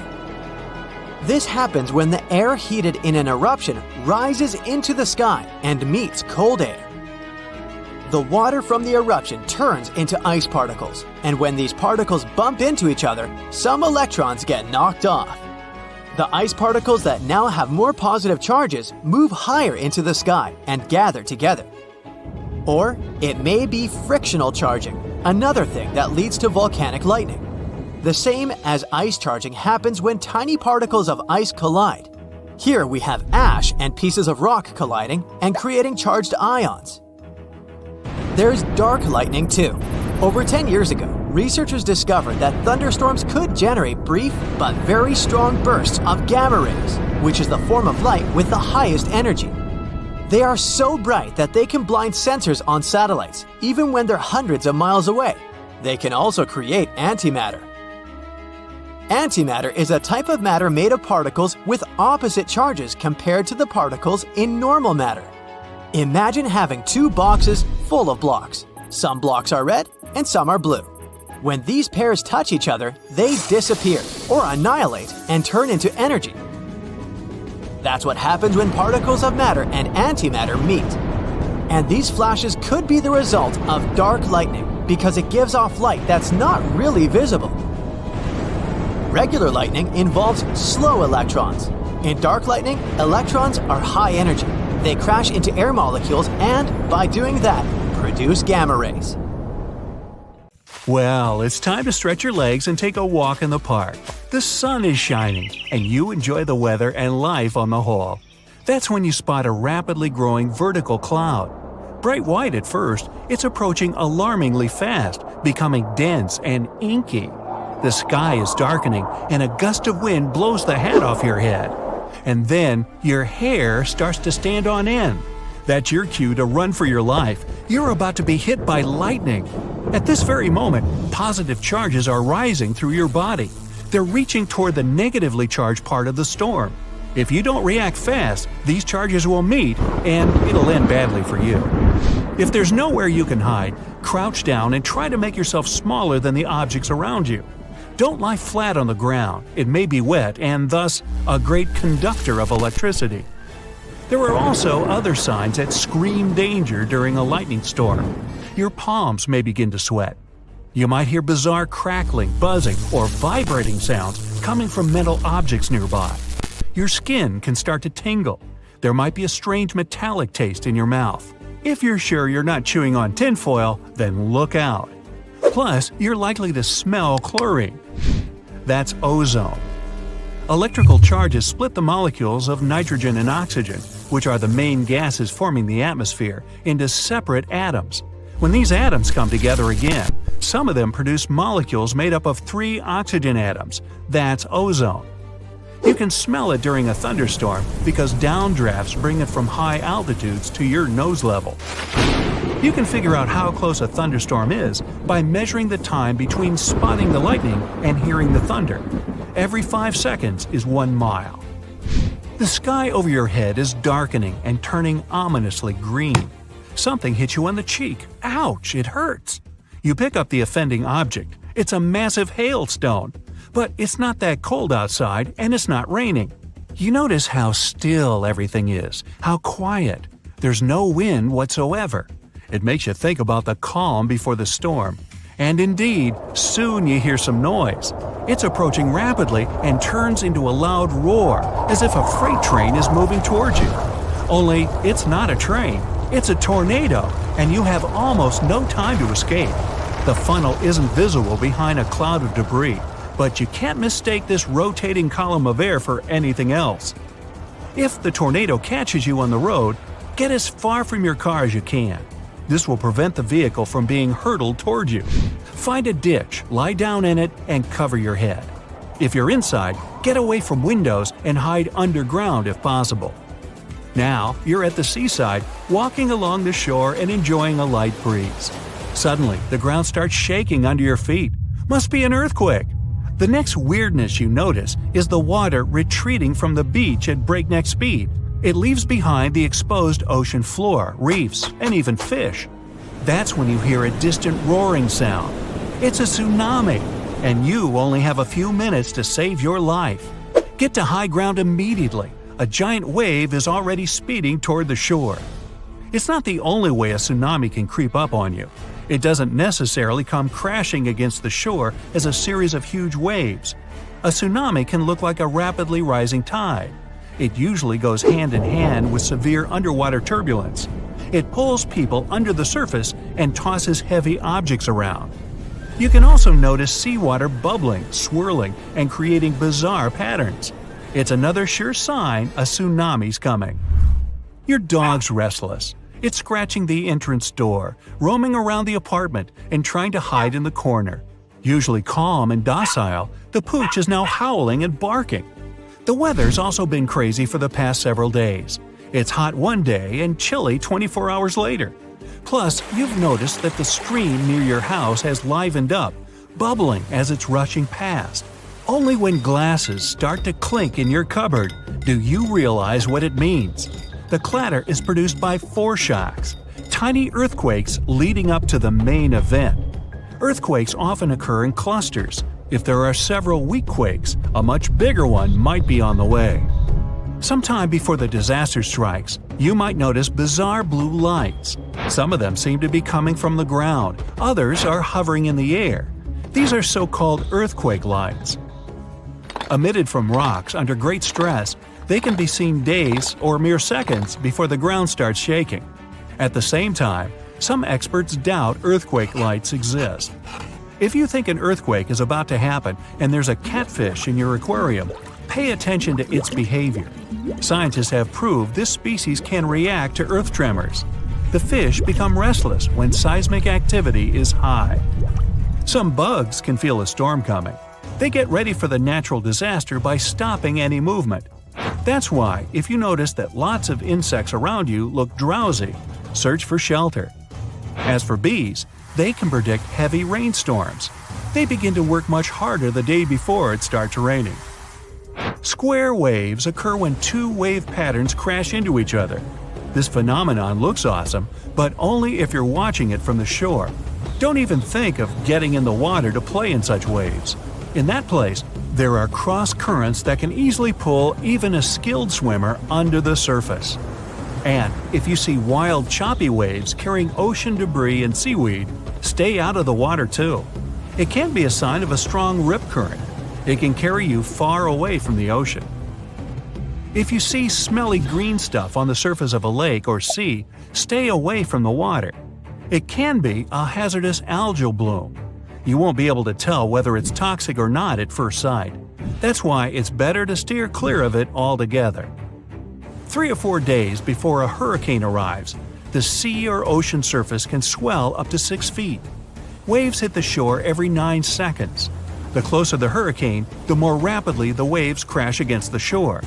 They also get higher, sometimes up to 16 feet. The sky is littered with light, fluffy clouds. Roughly 36 hours before the hurricane reaches the shore, the atmospheric pressure begins to drop.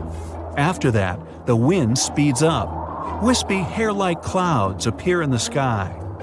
18 hours before the hurricane makes it to the shore, the sky opens up and it starts to pour. The rainwater often floods low-lying areas, welling up to 15 feet. When the hurricane is 12 hours away, a powerful gale starts to bring along loose debris.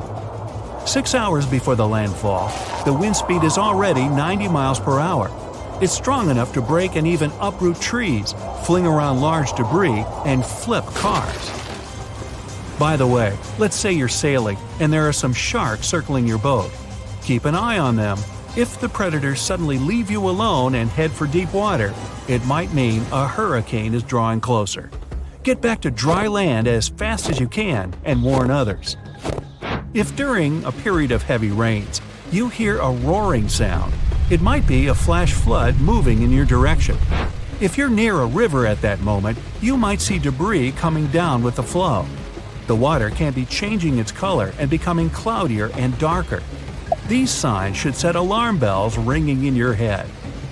If your gut feeling is right, you have no time to waste. Try to get away from that place as fast as you can. Flash floods are often lethal. If you're out in the wild, pay attention to the water in creeks, streams, and rivers. If it's falling or rising rapidly, it might be a sign a landslide is about to happen. And if you see the water turn muddy, don't wait for more evidence. Get out of the area immediately. When you think of the world's most dangerous bird, as I do sometimes, eagles or vultures may come to your mind. Surprisingly, these awkward cassowaries may cause way more damage than the other more notorious angry birds I first mentioned. The largest cassowary species may be as tall as an average person and weighing as much.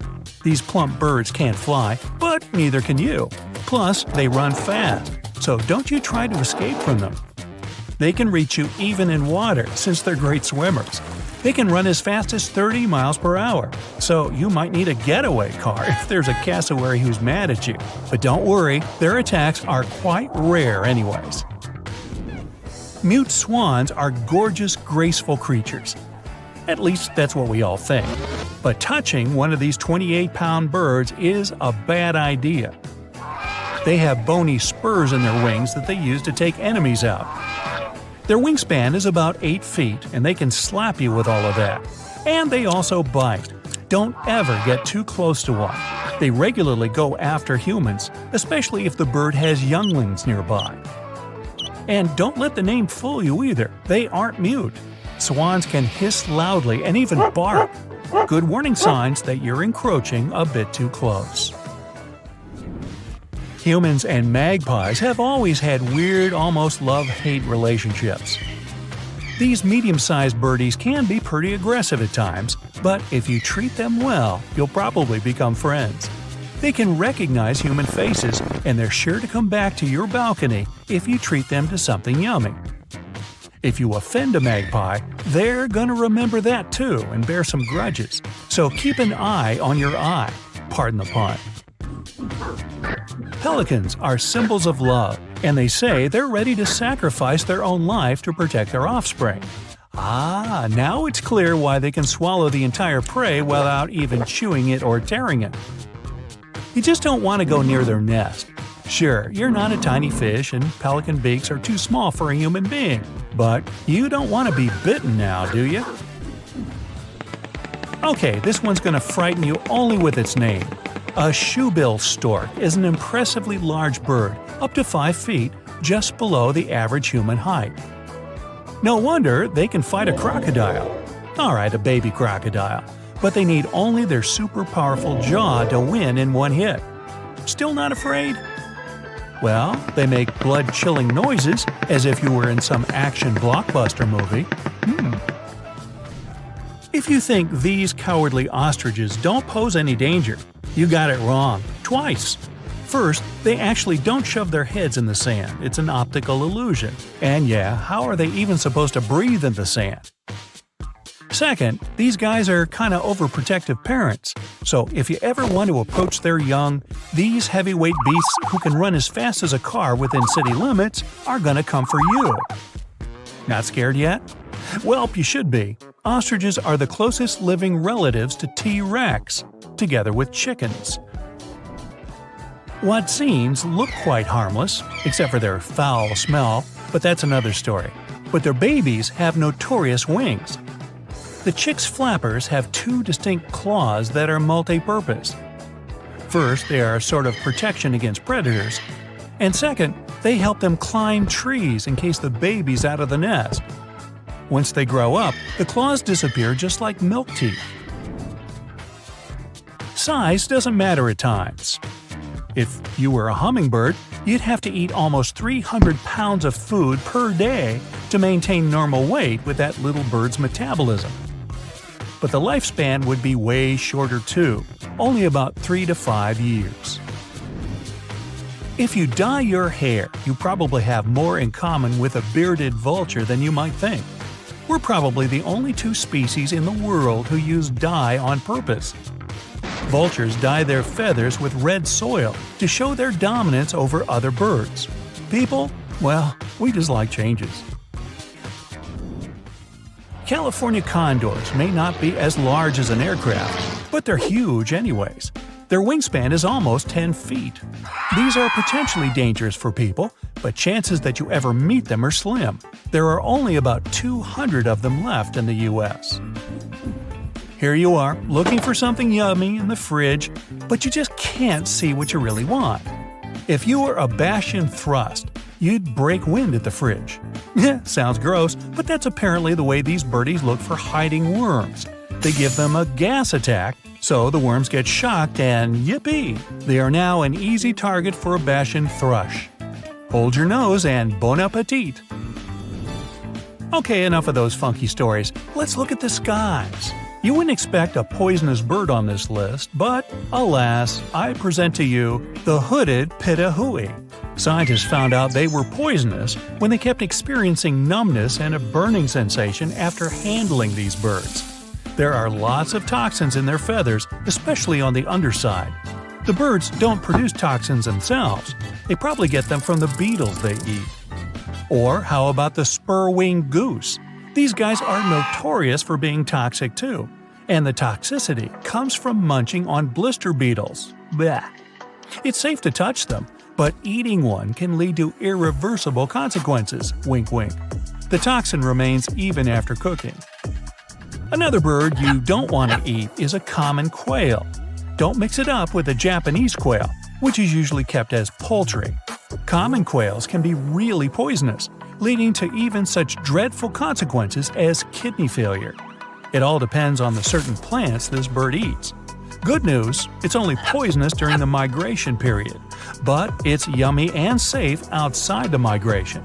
If you're not quite sure, it's better to avoid this one on your plate unless you want some muscle soreness. If you spot a cute, fluffy, snowy owl, you better close your eyes and run. They might look innocent, but in fact they have razor-sharp talons which they know perfectly how to use. They point them at the most vulnerable parts, like head, eyes, you got it. Do not mess with a snowy owl. One more species you don't want to contact is the little shrike thrush. Say that a few times fast. Shrike thrush. Just look at this tiny birdie and its innocent eyes, and don't let them fool you. Remember the way they look and never touch them. They're as poisonous as notorious Central and South American dart frogs. Blue-capped Ifrita may be tiny, but it has a toxic mechanism that makes this small birdie invincible. They eat only certain types of beetles that provide this bird with special toxins. Even if you touch it, you'll probably get numb as a result of intoxication. It's inedible since the toxins don't disappear even when it's cooked. Golden eagles are the power lifters in the birds world. They can carry weights up to 4 pounds.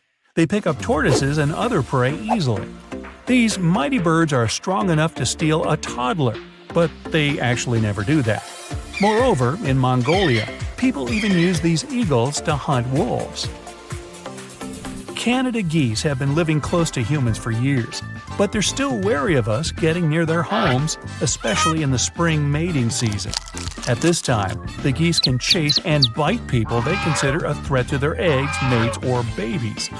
If you want to avoid being attacked by these seriously angry birds, the best thing you can do is just slowly back away. Romantic seagulls in the sky don't seem to cause many problems. The worst thing they can do is leave you some unwanted droppings. Well, this impression is pretty misleading because these birds are very aggressive. Like all of their kind, they don't attack because they feel like doing so. So the rule is quite simple. Just don't touch those birds and stay away from their nests. Oh, and when the time machine is finally invented, be especially careful with the birds from the past. Velociraptors are long past existing, just like the rest of the dinosaurs. They had talons and feathers, so these guys were actual birds and not scaly lizards. By the way, these are the stiletto-sharp talons you should be afraid of. These could cut anything. Beware if you go into the future too, you never know what's waiting for you over there. You open up your mailbox and see a dryer sheet. It's got no purpose in there, so you take it out, right? Wrong. Leave it there. You'll be doing your mail carrier a big favor. Here's why. You might think dogs are the only creatures that cause problems to mail workers when they're out delivering your mail. And with good reason. more than 5,800 United States postal workers had unpleasant run-ins with dogs in 2020. But they aren't the only inconvenience for mail carriers who are just trying to get home safe. Mail workers often leave these dryer sheets in mailboxes to protect themselves against wasps. That might sound bizarre, but even the average person can expect to be stung by a wasp around 5 times in their life. And it's a much more likely occurrence than getting bitten by a dog. Why does the dryer sheet keep wasps away? Well, it's pretty simple, really. Wasps can't handle its smell. It's just way too intense for them, so they try to avoid dryer sheets altogether. It does make sense, given that dryer sheets are meant to freshen up our clothes and make them smell nice. One could expect them to have a strong scent. Overall, this is just a minor disturbance in the life of a wasp. Thankfully so, because they don't really have any time for extra worries. On average, wasps have an extremely short lifespan. Most will live no more than 22 days.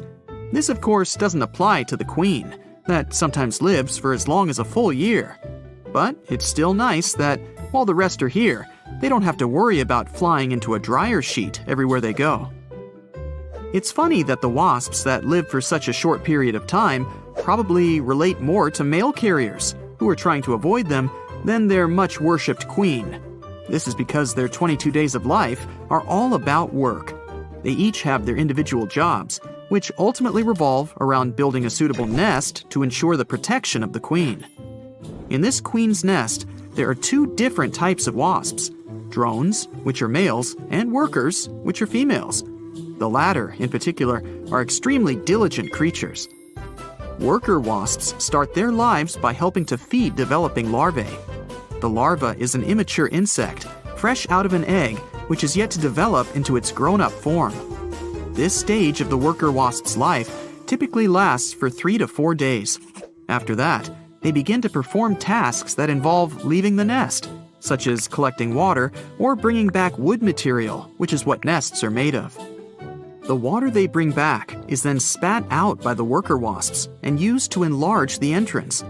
The water mixes with the material that needs to be removed and forms pellets, which are then carried out of the nest. The worker wasp will then go through a period of focusing on building the nest itself before taking on the role of food gatherer. Wasps get energy from nectar or honeydew and protein from insects or animals. Speaking about the selfless nature of these worker wasps, they don't even have the necessary enzymes in their bodies to allow them to eat most of the food they gather. This means that the majority of the food they bring back goes to the undeveloped wasps known as larvae that I mentioned earlier. Thankfully, the worker wasps do get some kind of reward for their diligence. From the food the larvae digest, they can get a creamy substance that looks like soup. This substance contains all the sustenance that the worker wasps need to continue carrying out their duties. This type of food exchange is called trophallaxis feeding. It's a key part of the social contact between the workers and the developing young. On most of the foraging trips, the worker wasps travel up to 1,000 feet away from the nest. But research has shown that some journeys go on for over half a mile. The worker wasps even follow one another to known sources of food. The worker wasps finish their lives back inside the nest, but they don't relax and enjoy retirement. Instead, they take up their final role, which is guarding the entrance to the nest. So, how does the life of a female worker wasp compare with that of a male drone? Well, their male counterparts are actually quite sluggish in comparison, even despite their larger size. The drones are, on average, over half an inch in length, whilst the female worker wasps are usually smaller than half an inch. The drones are also more brightly colored, have long drooping antennas, and don't have the ability to sting. The queen is bigger than both of those, and is the closest to being a full inch in length. Why do I suggest the drones are lazier? Well, while the worker wasps are out collecting wood, water, or food, the drones can often be found back at the nest, putting their heads into empty cells with only their tails visible. Doing something to add value? Not really. It's more likely that they're just taking a nap. When they're not catching some shut-eye, they're known to help distribute food to the larvae by going from cell to cell and popping the meals into their open mouths. The drones also try to pull their weight in other ways, which, in a literal sense, wouldn't be hard to do since most drones and workers weigh between 10 and 19 milligrams. Anyway, the drones also carry away and dispose of any rubbish that may gather inside the nest. These nests, where the queen, drones, and workers coexist, typically last between 3 to 4 months. They fall apart in the winter when new queens fly away to hibernate. The rest of the wasps and the nest itself struggle to survive the cold winter conditions, as do the new queens. Research shows that as few as 2 out of every 4,500 queens make it through the hibernation period. This is not just because of the cold weather conditions. The queen wasps find dark and dry locations to hibernate, such as a crack in the wall inside a house. They tuck their antennae neatly between their legs and bite whatever surface is in front of them in order to hang on firmly. This leaves them extremely vulnerable to other insects, such as spiders. But those lucky queens who truly enjoy a nice long slumber during the hibernation period typically resurrect in the spring and begin to build a new nest. The queen will fly up to 47 miles just to find the perfect warm and dry spot. Attics and roofs often fit the bill. The queen will then produce new workers and drones, and the life cycle of wasps will continue. If you do come across a wasp nest, it's best to just leave it alone. You can't always know what kind of reaction you'll have to a sting from the creature. And who says you'll get stung by just one?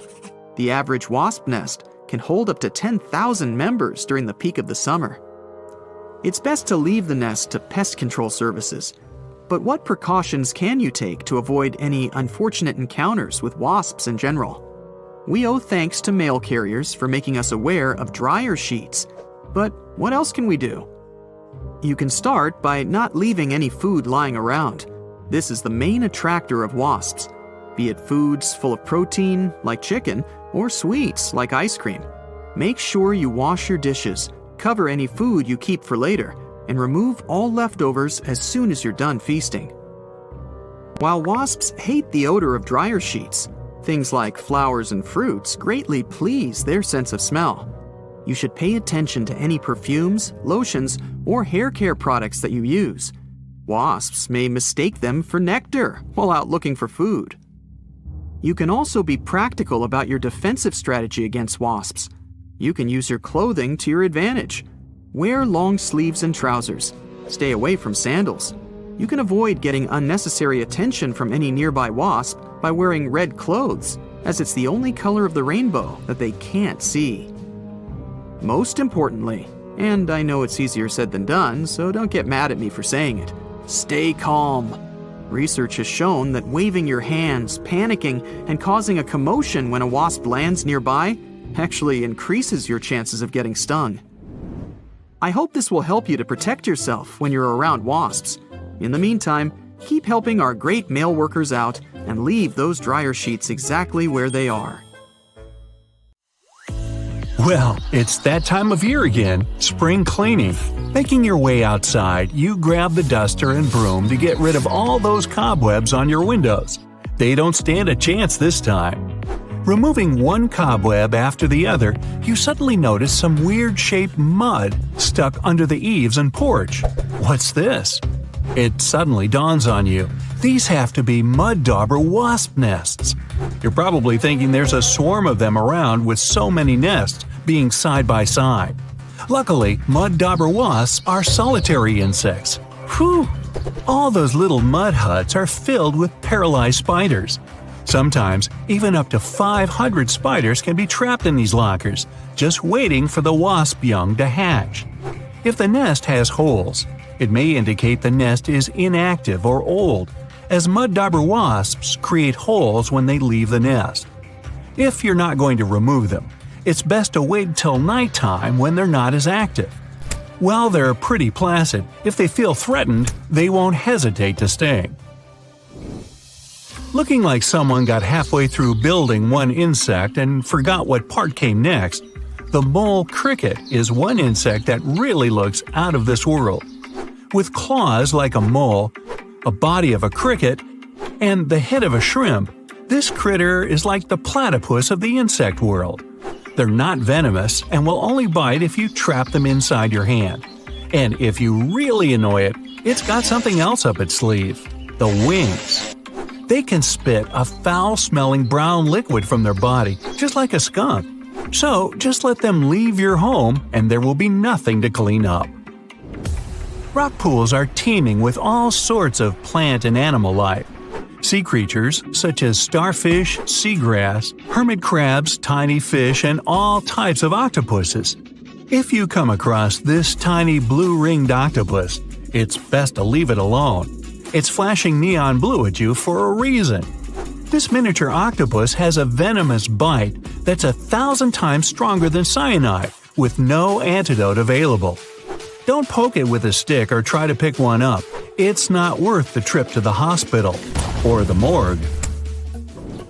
Snakes on land are scary, but sea snakes are on an entirely different level. Found in the Indian and Pacific Oceans, there are about 50 different species of sea snakes, and they're beautiful as much as they're dangerous. Luckily, they don't seem to worry about us too much. The Dubois sea snake is arguably the most venomous snake in the ocean, with the big sea snake not far behind. Their venom makes a cobra's bite seem like a walk in the park. The venom of both these snakes is extremely dangerous. Good thing for us that their venom can take hours to cause any symptoms in humans. If they can bite through your wetsuit, that is. Now, if this fly lands on your arm outside, you might just scream a little. Hey, I wouldn't blame you. The scorpion fly, as its name suggests, has a curved tail that looks just like a scorpion stinger. But you can breathe a sigh of relief. This is only used for mating. It also has a long beak-like head that's used to feed after stealing insects from spiders' webs. To find the perfect partner, they love to give the equivalent of a box of chocolates and flowers, except theirs is saliva. How romantic. If you happen to be in Africa, you might just miss this large bird if you're not paying attention. The shoebill will just casually stand still as you walk right on by. Growing up to 5 feet tall with an 8-foot wingspan, the shoebill sounds like an apex predator, though it's anything but.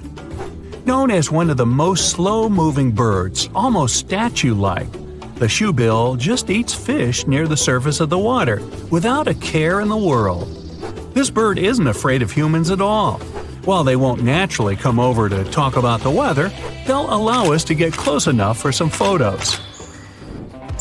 Now, if you hear a small squeaking sound while you're in the garden, it could be a mouse, a squirrel, or a rhinoceros beetle is letting you know that you are too close. They love to make a racket when bothered. With a giant scary horn on top of their head, they might seem like they're able to defend themselves with it, but that's not possible at all. That's only to move leaves and sticks out of their way, and to stop other males from coming into the female beetle's area. Not only have they got a horn on their head, but they've also got Herculean strength, able to lift 850 times their own weight. It's like you or me lifting 65 tons or 11 elephants. Hey, let's try it. Nah. Found mainly in China, the small tufted deer looks adorable with its tuft of hair. That is, until it turns around. Oh no, it's a vampire deer! Luckily, this animal doesn't want to taste your blood or wear a cape. Only males grow these during the mating season rather than antlers to fight over territories in female tufted deer. These fangs are more like elephant tusks than sharp teeth. Not only do they have fangs, but they're also known to bark like a dog and flee like a cat when they're scared. Red sky at night, sailor's delight. Red sky in the morning, sailor's warning. No one said anything about a red tide, though. The red tide is a toxic algal bloom that rises up from the seafloor after particularly bad storms. This algae looks a lot like spilled ketchup or rust in the water, but it's much worse for the life around it. Fish and marine life will try to escape once exposed to the toxic algae in their water. It's not particularly harmful to humans who are exposed to it, but if you eat seafood contaminated with its toxins, things can become a bit more serious. So, if the sea is red, just stay out of the water. Some spiders love to show off with bright colors to show they're dangerous. Not the Sydney funnel web spider of Australia. This glossy black spider doesn't need theatrics to prove it's tough. These bad-tempered crawlers cause serious alarm when they decide to bite us. It can shut down our entire nervous system in as little as 30 minutes. Making their web in any shelter, like old logs, shoes, or even garden gnomes, the funnel web spiders like to live close to our surroundings for easy food. When they get tired of an area, they just leave their web behind and wander off to find somewhere new. Perfect. Some say honey badgers don't care, and I think they might be right. When you're brave enough to take food away from a jaguar, lion, or hyena, hey, what do you got to fear? These tough relatives of the weasel aren't just ferocious, they're super smart. Known to even use tools to escape from enclosures. Objects like rakes, stones, and mud just become things to climb for freedom. Aside from their physical similarities to the skunk, the honey badger also boasts a dangerous gland in its tail containing a powerful stink machine. So they're tough, stinky, have extremely stretchy and strong skin, and to top it all off, they've got a strong immunity to scorpions and snakes. The best thing to do if you walk into a honey badger is to leave it alone. What chance do we have? Ever heard of the fungus strawberries and cream? No? What about its other name, the bleeding tooth fungus? This fungus isn't toxic, but tastes so bitter that you might think twice about trying some. When young and growing, this white mushroom appears to have red jelly coming out of its pores. This sticky liquid is sap that's pushed up from taking on too much water. The adult mushroom is just a boring beige compared to this. Underneath the mushroom cap, where its spores are produced, it has a tooth-like structure, just to make it even weirder. Tasmanian devils have a reputation for being bad-tempered when threatened by a predator, fighting other males, or getting a place at the table for dinner. They're dubbed devils because of the teeth-baring, lunging, and one of the scariest shrieks you'll ever hear in the middle of the night. They'll also eat pretty much anything they can get a hold of, too. They don't habitually go for people, although they will defend themselves if they're cornered. With such a powerful bite, you wouldn't want to be on the receiving end. Good thing the Tassie devils would much rather escape as well. Earthquake lights are some of the most mysterious natural phenomena. They can show up before, during, or after an earthquake. They're usually white or blue and last for a short time, but sometimes they can last up to 10 minutes. It's hard to study them because they can happen at different distances from an earthquake center. We know that they only happen during powerful earthquakes that have a Richter scale rating of 5 or higher. Scientists believe they may be caused by the release of ionized oxygen that occurs when certain rocks break apart. This next weird phenomenon is not spontaneous, but it doesn't make it any less impressive. You'll need to head over to La Macarena, Colombia to see it. It's called the Liquid Rainbow, or the River of 5 Colors. Here you can see the river change colors from red, yellow, green, and purple depending on the light and water conditions. This amazing sight is caused by a very talented aquatic plant. It attaches itself to the rocks in the river and gives the water a reddish color.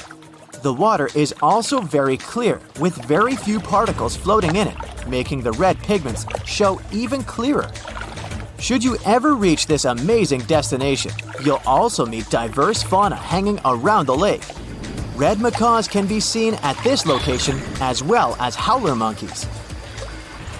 Every fall and spring, a magnificent natural phenomenon takes place in the Wadden Sea region in Northern Europe. Approximately 1.5 million starlings flock at the same spot to rest in the tall grass for the night. However, before the night settles in, the starlings may be surrounded by hungry birds of prey. This creates a mesmerizing dance as the starlings form intricate patterns to escape from the birds of prey. This spectacle is referred to as the Black Sun and involves thousands of millions of birds flying in formation. The reason for their synchronized flight is that it makes it more challenging for predators to single out and capture some of the starlings. Volcanic sounds, also called volcanic acoustics, can happen before an eruption. They come from magma getting pressurized in cracks and pipes, bubbling explosions, and hot water systems near the surface of the volcano. As the magma rises, gas builds up and cracks the surface open. The gas-rich magma creates a sound like a pipe organ, which is known as a volcanic tremor. The sound changes over time, resembling a natural concert. A volcanic tremor is a sign that an eruption is coming. So it's best to seek shelter if you hear anything unusual near a volcanic site. One of the most surreal phenomena to experience on Earth is near sand dunes. Should you ever be at the top of a sand dune, you may be lucky enough to hear one of the strangest things: singing sand. The truth is, scientists have yet to fully understand why this phenomenon occurs. One theory claims that the sand might produce this sound while sliding down the dunes because of the friction between its grains. But how can you recognize whether what you hear is singing sand? Well, it's similar to an airplane flying in the distance. One of the few places on Earth where sand makes such a loud noise that it can actually be heard by tourists is in the Namib Desert in Africa, or in the barking sands of Hawaii. To see a rare golden waterfall, you'll have to drive to Yosemite National Park, more precisely to the Horsetail Falls. You will need to plan your trip ahead of time to make sure you get there either in the winter or early spring. It's the only period of the year when this beautiful sight can be spotted. Let's be clear, it's not real gold falling down the mountain. Actually, it's an optical illusion. When at dusk, the sunlight hits the waterfall in such a unique way that it makes it look like a river of lava or gold. In a California national park called Death Valley, there are some rocks that seem to move on their own and leave trails behind. Scientists thought the roadrunner bird could be responsible for these movements, but this creature is too small to drag rocks around. They also thought it could be the wind, but the rocks are also too heavy to be blown away. Scientists have been studying the rocks for years. But until 2014, they hadn't actually seen the rocks move. They'd just seen them in different positions at different times. With the help of time-lapse photography, they discovered that the movement was caused by a combination of rainfall, rapid temperature changes, and a bit of wind. When it rains, the water sometimes freezes and the rocks get stuck in the ice. As the temperature rises, the ice starts to melt and move slowly, dragging the rocks with it. The traces left behind solidify under the heat of the sun. The ice sheets that move the rocks is very thin and evaporates quickly, which is why it was difficult for scientists to understand this phenomenon. Have you ever heard of a dirty thunderstorm? Buckle up, because I'm about to take you on a wild ride through the world of volcanic lightning. No, it's not a new dancing technique, although that would be pretty impressive. It's just a funky way of saying lightning and thunder during a volcanic eruption. When a regular thunderstorm happens, positive and negative particles collide and create a big spark of lightning. And the rumble you hear? That's just thunder. But when a volcano starts to holler, some ash particles get electrified and start colliding with each other. This causes electrical discharges, making it look like there's lightning coming straight from the volcano. And with all the ash, smoke, and gas flying around, it looks like something straight out of a sci-fi movie. That's why it's sometimes called a dirty thunderstorm too. Whoa! Did you just see that giant ray of light shooting up into the sky? They're called light pillars. And don't worry, they're not a magic trick, just a bunch of ice crystals playing tricks on us. You see, when it's cold outside, these ice crystals floating near the ground reflect light from unshielded lights and create these columns of light that look like they're coming from outer space. But really, it's just a bunch of little crystals showing off their reflective skills. And if you think those natural light pillars are cool, wait till you see the artificial ones. They can be even taller because the light from streetlights is not the same. Ice crystals can reflect the light even if they're a little tilted. Just imagine, all that light is coming from streetlights just a few feet away. So next time you see a light pillar, don't run for cover, just enjoy the show. If you come across these quirky, bubble-like shapes in the sky, consider yourself lucky. These little gems are called mammatus clouds, and they're not your everyday run-of-the-mill clouds. Most clouds are formed when air rises, making them look like big cotton balls. But mammatus clouds are formed when air sinks, making them look like they're upside down. The air above and below such clouds creates a little turbulence, and before you know it, cloud particles form perfectly round orbs. Just don't stand there gawking at them for too long. They often signal that a thunderstorm is on its way. What do we have here? It looks like the sun is wearing a colorful party hat made of rainbows on top of the Ore Mountains in Germany. This phenomenon is called a sun halo, by the way. These snow-covered trees look like they're joining in on the fun too. It's all thanks to those ice crystals in high clouds. They love to bend and reflect light, making it look like the sun is having a halo lava lamp dance party. And yes, it might mean that bad weather is just around the corner, but don't let it spoil your fun. You can still hang around and take some great pictures. Leopard seals look so cute, don't they? You wouldn't expect a creature with such lovely eyes to harm you, especially since, on TV, seals were always represented as playful animals who like to goof around with humans. But leopard seals are apex predators you shouldn't trust that much. After all, they got the name after a black spotted coat, similar to the one a big cat has. That means they're at the top of the food chain, with rarely any other animal ready to oppose them. It's not that common, but there are known cases where they attacked humans. They're generally more aggressive than other seals. And they're not animals that play well with others. Generally, they prefer to spend time by themselves. The ends of their mouths are permanently curled upward, which looks like they always smile. Since they're solitary animals, finding a partner is harder, so they vocalize to attract it. They even sometimes sing underwater. Dingoes. When you see one, you might think you're looking at an average street dog, but be careful. Dingoes are more closely related to wolves than dogs. They're the biggest land predator in Australia and apex predators. They go after their prey in packs. When they get together, they can confront even bigger animals like the red kangaroo.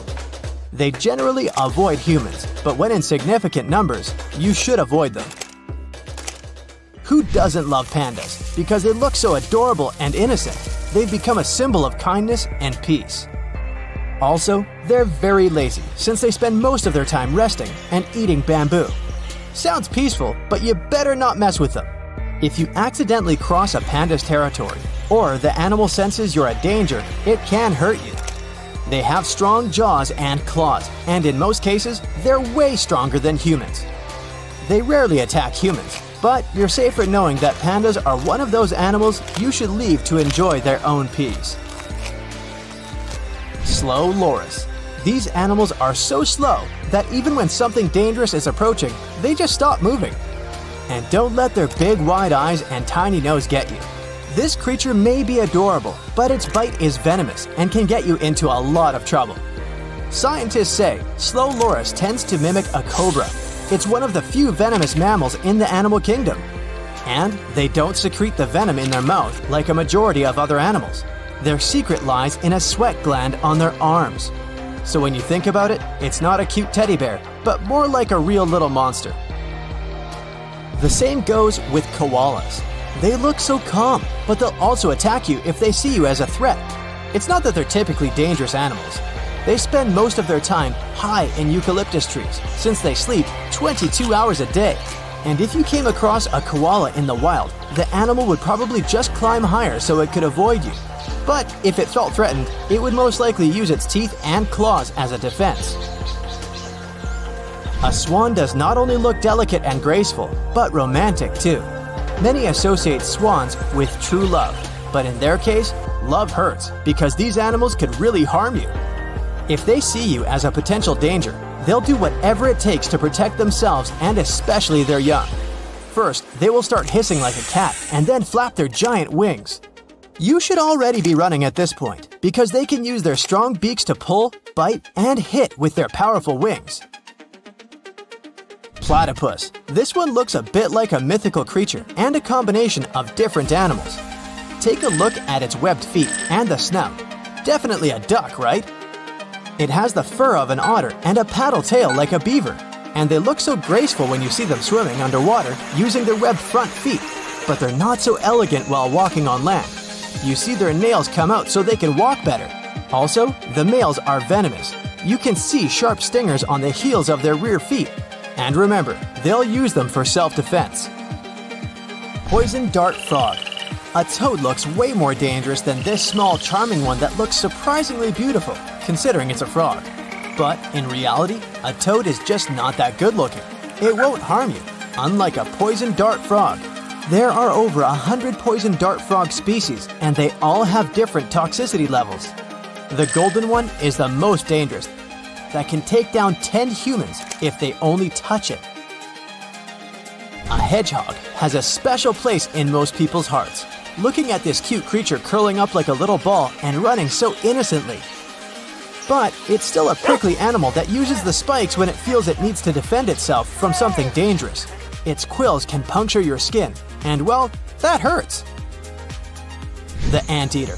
With their warm, benign eyes, anteaters look so harmless. They don't even have teeth to defend themselves and hurt us. But they do have claws. They mostly use them to get food, but they won't hesitate to use them when they believe you could harm them. Also, did you know their tongues are covered in spikes? Yup, that's their main tool for collecting food. And their tongue can be up to 2 feet long. It's long and narrow, so anteaters can easily maneuver it down into some pretty narrow spaces to look for termites and ants for lunch. Owls are not even that adorable, but they look so shy and clever. Plus, you'd never say they even pay any attention to you. But what can really make them mad is if you come closer and interfere with their nests. They have big, sharp claws, so it's not an animal you want to mess with. They can rotate their heads 270 degrees, so even if you're coming from their back, don't think they won't see you. Kangaroos aren't generally those animals that go around looking for trouble, but if you face them, they're not afraid to stand up for themselves and show you who's in charge. They can go after a human as if it's another kangaroo. Their arms are very strong, and they're even able to grapple with you with their forepaws. But it's way worse when they kick out with their hind legs. Deer look like they came from an idyllic fairy tale, but be careful. Males have antlers, and it can be tricky if you come too close and they perceive you as a potential threat. They also have a habit of trampling private gardens and eating what they find. They can be dangerous for some domestic animals people have in their backyards, especially dogs. Red foxes can't harm us looking like that, right? They can carry the rabies virus, so it's better not to interact with them too much, even though they generally avoid humans. They can be aggressive towards them and some small animals. They're pretty unpredictable, so be careful. Raccoons look friendly and cute, and it seems that the only trouble they can bring is turning over your trash can, but not quite. These little fellas are definitely not afraid to show their teeth when they sense something dangerous, even though it's just you going out to see what's making that noise in your trash can. And their little paws might be cute at first, but they're hiding sharp claws you wouldn't want to mess with. Tarsiers are among the tiniest and most adorable primates in the world. Although the first thing you'd want to do when you see one is to give them a hug, you better think twice. They're not outright dangerous, but they're not fans of humans trying to touch them, so they can react pretty neurotically if that happens. Better admire them from a distance. This spiky tree knows how to shoot, so you better stay away from it. It's called a sandbox tree, and you can find it in Amazonia. Initially, its seeds are formed in the shape of a small pumpkin. As time goes by, they harden and mature. But here comes the fun part. Just as they reach peak maturity, the seeds pop and shoot out at a speed of 150 miles per hour. They can even reach distances of 60 feet. That's what makes it so risky to be in their way during the blast process. Not to mention the seeds are poisonous too. Sure, some trees don't grow completely upright, but a tree that's altogether bent, with its branches even touching the ground, is a sight not to be missed. Such a tree, called the El Árbol de la Sabina, grows in Spain. Its shape depends on the wind, as the tree bends in its direction. As a result, not only does it often have a weird shape, but it can also change it completely during different times of the year. This flexible tree can reach more than 26 feet in height and tends to grow in the most improbable of locations, like on rocks. Now, how about a tree that's as old as dinosaurs? Discovered in 1994, the Wollemi pine tree species can be seen in the Blue Mountains of Sydney, Australia. It dates back to over 200 million years, so it's easy to believe dinosaurs might have even roamed around it. Since these trees are endangered and only 100 exhibits exist to this day in the wild, the scientists don't feel like disclosing their location. They want to make sure the trees are well preserved. Also, they're important for science, as studying them may help us uncover new information on the Earth's past. The bark of the tree can teach us many different things, like different temperature periods or exposure to various chemicals. The tree of life gets its name because it's able to withstand difficult conditions and actually thrive. Located in the desert outskirts of Bahrain, the Prosopis cineraria has a very deep root system, which allows it to survive in the scorching heat. The scientists still can't find out how it manages to get sufficient water. It's so special that it gathers over 50,000 tourists each year. La India Dormida in Panama is a mountainous area that's shaped like the body of a sleeping girl. It's part of a bigger, mysterious region called La Val de Anton, one of the largest inhabited dormant volcanoes in the world. And it has some pretty weird trees too, square ones. Even the rings of these trees, meaning the interior of their trunks, are the same shape, with sharp edges, sometimes even at a perfect 90-degree angle. Researchers have tried to piece together why these trees grow in this particular shape. They even tried taking samples of some of the trees and planting them elsewhere, to see if they retain that shape. It wasn't the case, so it's clear that the odd shape of the trees has something to do with the valley itself. Some people believe that a local farmer might have originally planted the trees in boxes, forcing the trees to grow like that, to reduce lumber waste, since round trees often end up being cut in sharp angled pieces. One of the oldest and biggest trees in the world is found in the Sequoia National Park of the United States. It's called General Sherman and stretches at 275 feet. It's almost as big as the Statue of Liberty. Its circumference is equally as impressive, as near the ground it is around 102 feet around. As for its age, we can only guess it to be between 2,300 and 2,700 years. That's an old tree! There are a lot of beautiful species of trees out there, but none as striking as the rainbow eucalyptus found in the Philippines. It almost looks hand-painted because of its multicolored layers of bark. This tree also shades its layers irregularly, which means it shows a lot of colors at once, from green to blue, then purple to orange, and then finally reaching brown. It's not used for decorating purposes, but rather for paper manufacturing. Located in Namibia is a tree that's also weird in shape and pretty dangerous, the bottle tree. Okay, in terms of shape, it's pretty self-explanatory, with a round trunk that narrows down toward the top. But the milky sap harvested from the tree is extremely poisonous. Legend has it that local hunters used to dip their arrows in it for added efficiency. It does look really beautiful during bloom season, with flowers that grow in pink and white with a red center. Now, to see a crooked tree every now and then isn't so special. But to see a whole forest of them, you'd have to travel to the Polish town of Gryfino. Near it, there is a forest made out of 400 oddly shaped trees. They've been curved with mechanical intervention. They didn't just grow like that, but their purpose remains a mystery to this day. Some have said it's because the wood from the trees was intended for furniture, or even for the construction of boats. But either way, the forest was eventually abandoned. A silk cotton tree has taken over the ancient Ta Prohm temples of Cambodia, creating a spectacular view. The massive branches of the silk cotton trees were free to grow over the structures for ages, going back as far as the 12th century. The temples have been restored and are accessible to tourists. The dragon's blood tree grows in the Canary Islands of northwest Africa. Locals used to say that once a dragon passes away, it transforms into a tree. Standing at an impressive 50 feet in length, the tree is named like that due to its red sap, which can be harvested from the bark. The red substance to this day is used for dyes and in medicine. One of the biggest, oldest, and most impressive trees in the world is the Sunland baobab tree. It's 72 feet high and has a circumference of 155 feet. It's located in South Africa. What makes it even more spectacular is the fact that it is naturally hollow inside. So, a small lounge was set up inside the tree back in 1933.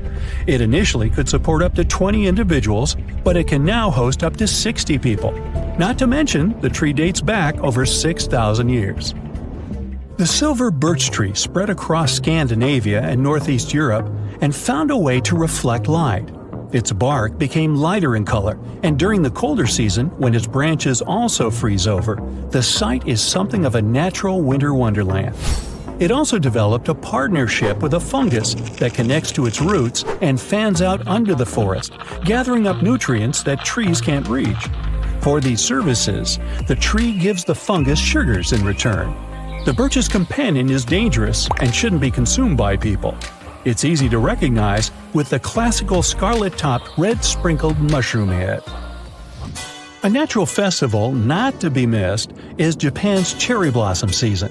The pinkish-white blossom is deeply rooted in Japanese culture, going hand in hand with a local saying called Mono no Arare. Was I even close on that? Which relatively translates to the fact that everything is temporary, regardless of how perfect or beautiful it is. Should you ever visit Japan, you'll quickly see that the cherry blossom symbol is everywhere, from company logos to even clothing or household items. Yosemite National Park in California once had an amazing tree structure that was turned into a tunnel. It was a coast redwood tree, stretching 227 feet tall. It was nicknamed Wawona, the Native American word for the hoot of an owl. The tree fell in 1969 because of a heavy snow, but it survived as an ecosystem for animals, plants, and insects. It's now called the fallen tunnel tree. One tree species known as Verkapasvivervet, well, you read it, is the rarest plant on Earth. The Guinness World Record book recorded one single tree of its kind off the coast of New Zealand. It wasn't always that lonely, but humans brought goats to the island, which nipped at every other member of its family. Ow! Luckily, scientists are looking at ways to plant new specimens. One day, the hand of Ross McPherson, a teenager from Scotland, suddenly turned red and started hurting badly. Soon, a painful blister appeared. It was the size of an orange. This made it hard for Ross to even dress himself. The discomfort was unbearable, and he needed doctors' help to get rid of this nightmare. Turned out, he accidentally brushed his hand against the harmless-looking plant while riding his bike near his home. All this nightmare was caused by one very dangerous plant, the giant hogweed. The giant hogweed is a group of toxic look-alike plants that are known as Britain's most dangerous plant. Surprisingly, this plant is a member of the carrot family. It was originally hanging out in the Caucasus. People really liked it for its impressive height of over 16 feet and pleasant appearance. They started planting it in gardens, and then suddenly it turned out that the plant was highly toxic. By the 80s, it was officially banned from gardens in England. Giant hogweed hangs out near rivers and canals. Recently, it started popping up in gardens and parks, too. People have spotted it all over the UK. This plant got even more attention during the recent years when everyone started spending more time in their gardens. It looks like a taller, more dangerous cousin of cow parsley or hemlock. It also has long stems and a bunch of white leaves, but its stem is pretty wide with a big, white, umbrella-shaped flower on top. To see the difference, watch out for its leaves. They look sharp and divided, around 6 feet in width. The stems are thick and bristly with stiff white hairs and hollow ridges. You might notice purple blotches on the stems, like hemlock, but this plant grows much taller and has fewer fern leaves. Its flower heads can stretch up to 2 feet. This plant's sap can really hurt you. It contains a chemical called furocumarin, which makes your skin super sensitive to sunlight. It can also cause a long-term problem called sensitization, which means that even years later, your skin can still react badly to sunlight. So if you get it on you and you go out in the sun, you'll end up with severe burns that blister and take forever to heal. People are often left with scars that stick around for life. And it's not just skin burns you have to worry about. If the sap gets in your eyes, it could even make you go blind. You should be especially careful in summer when it's most active. Remember that you can get affected by it even if you wear clothes or shoes. So just try to stay away from anything suspicious looking. Symptoms can include a rash, itching, and painful blisters. If you realize that you accidentally got hurt by this plant, go to the doctor immediately, especially if you see the blisters. First aid includes washing the area with soap and water and covering it up. There are other very toxic plants that could be hiding in your garden or local area, looking harmless and pretty. Don't be tricked by foxglove's beauty. This plant contains digitoxin, which is used in medicine to stimulate the heart. All parts of the foxglove plant are toxic. If you eat the leaves, you could end up with a stomachache, nausea, vomiting, or worse. In serious cases, it can even mess up with your vision and cause problems with your heart and kidneys. Nightshade is another one of the most poisonous plants. Don't eat it! Just a couple of its berries contain tropane alkaloids, which can be fatal to a person. This plant is a member of the tomato family. It can be found in woodlands, although it's not as common as it used to be. Its family is quite extensive, including tomatoes, potatoes, chilies, aubergines, peppers, and henbane. Despite its scary nature, we can extract an antidote for nerve gas from this plant. So while it's dangerous, it also holds a unique quality with potential medicinal uses. And finally, there's the hemlock water dropwort, also known as poison parsnip. It's a very common plant around rivers and lakes. As you can guess from the name, it's related to hemlock, another toxic plant. Hemlock is a very dangerous plant on its own. It can be fatal if eaten, and it contains 5 different alkaloids that can lead to severe paralysis of the nervous system. What's even worse is that it's often found in the wild around pretty populated areas. These two plants, however, live in different places and have different toxins. Every part of the hemlock water dropwort, including its tubers, stems, and leaves, contains a powerful poison called enanthotoxin. This poison targets the central nervous system and can cause serious convulsions. So, both of these plants are not to be messed with. These are just relatively toxic plants, but there are also those that are considered the most dangerous ones in the world. Aconite, also known as monk's hood or devil's helmet, is one of Europe's most poisonous. Just touching it can be harmful because of its potent neurotoxin. Manchineel tree is found in both Americas. This tree's sap can burn your skin. Its leaves and fruit are lethal. Castor bean is native to Africa.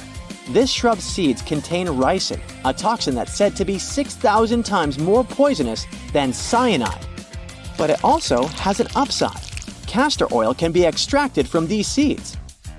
The seeds of jaguarity bean are used in jewelry, but they contain a toxin called abrin, which is extremely poisonous. So be careful with these accessories. Oleander is a common ornamental plant. However, it contains toxins that make it poisonous. While poisonings are common, luckily, the plant is so bitter that no one wants to eat it in large quantities, so fatal cases are rare. Gympie gympie is a plant from Australasia, Indonesia, and Malaysia. The plant has a funny name, but its stinging hairs cause extreme discomfort lasting for months or even years. And finally, the potato plant. though not as toxic as others, can be harmful if eaten. The green parts of the potato plant contain toxins like solanine and chaconine. Getting rid of toxic plants around your garden is crucial, even though it's not legally required, especially because they could spread in the wild and you could get in trouble with the law for that. Here's what you can do to remove them safely. First, wear protective gear like gloves and face masks. Cover your skin completely and make sure that nothing can touch it. Make sure to dispose of the gear later or wash it immediately very carefully. Be careful not to let toxic plants flower. Try to dispose of them when they're small and pull them out when the soil is wet. For bigger plants, you might need to loosen the roots with a fork. It's best to leave this to professionals if it's a large area. Finally, make sure to dispose of the plant carefully. Don't just throw it anywhere, as it can spread and cause more problems. And stay on your guard in the future, as it can produce a lot of seeds that stick around for a long time. There's no need to panic if you see them in your garden. Just be careful and take action if you find it on your property. If you see them in your area, call the professionals to remove them. Luckily, fatal cases are very rare, and even if you accidentally touch the plant, you should be fine if you go to the doctor as soon as possible. But why are some plants so dangerous?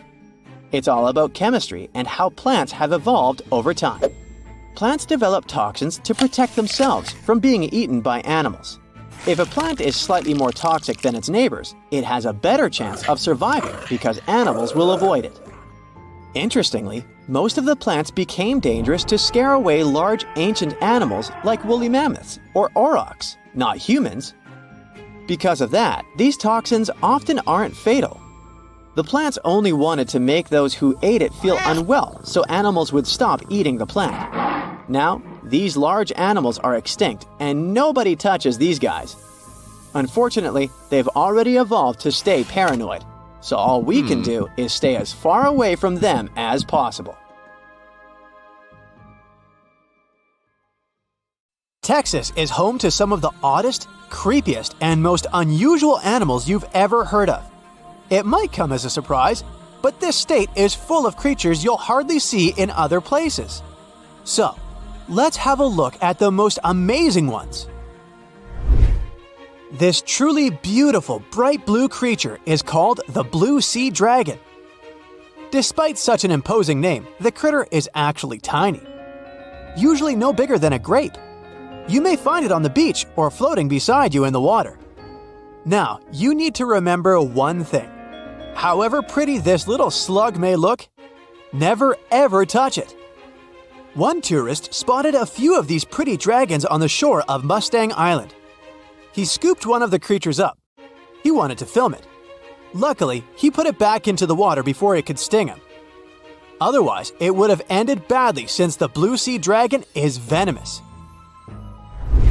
Despite their tiny size, their sting can pack a punch, all because of their diet.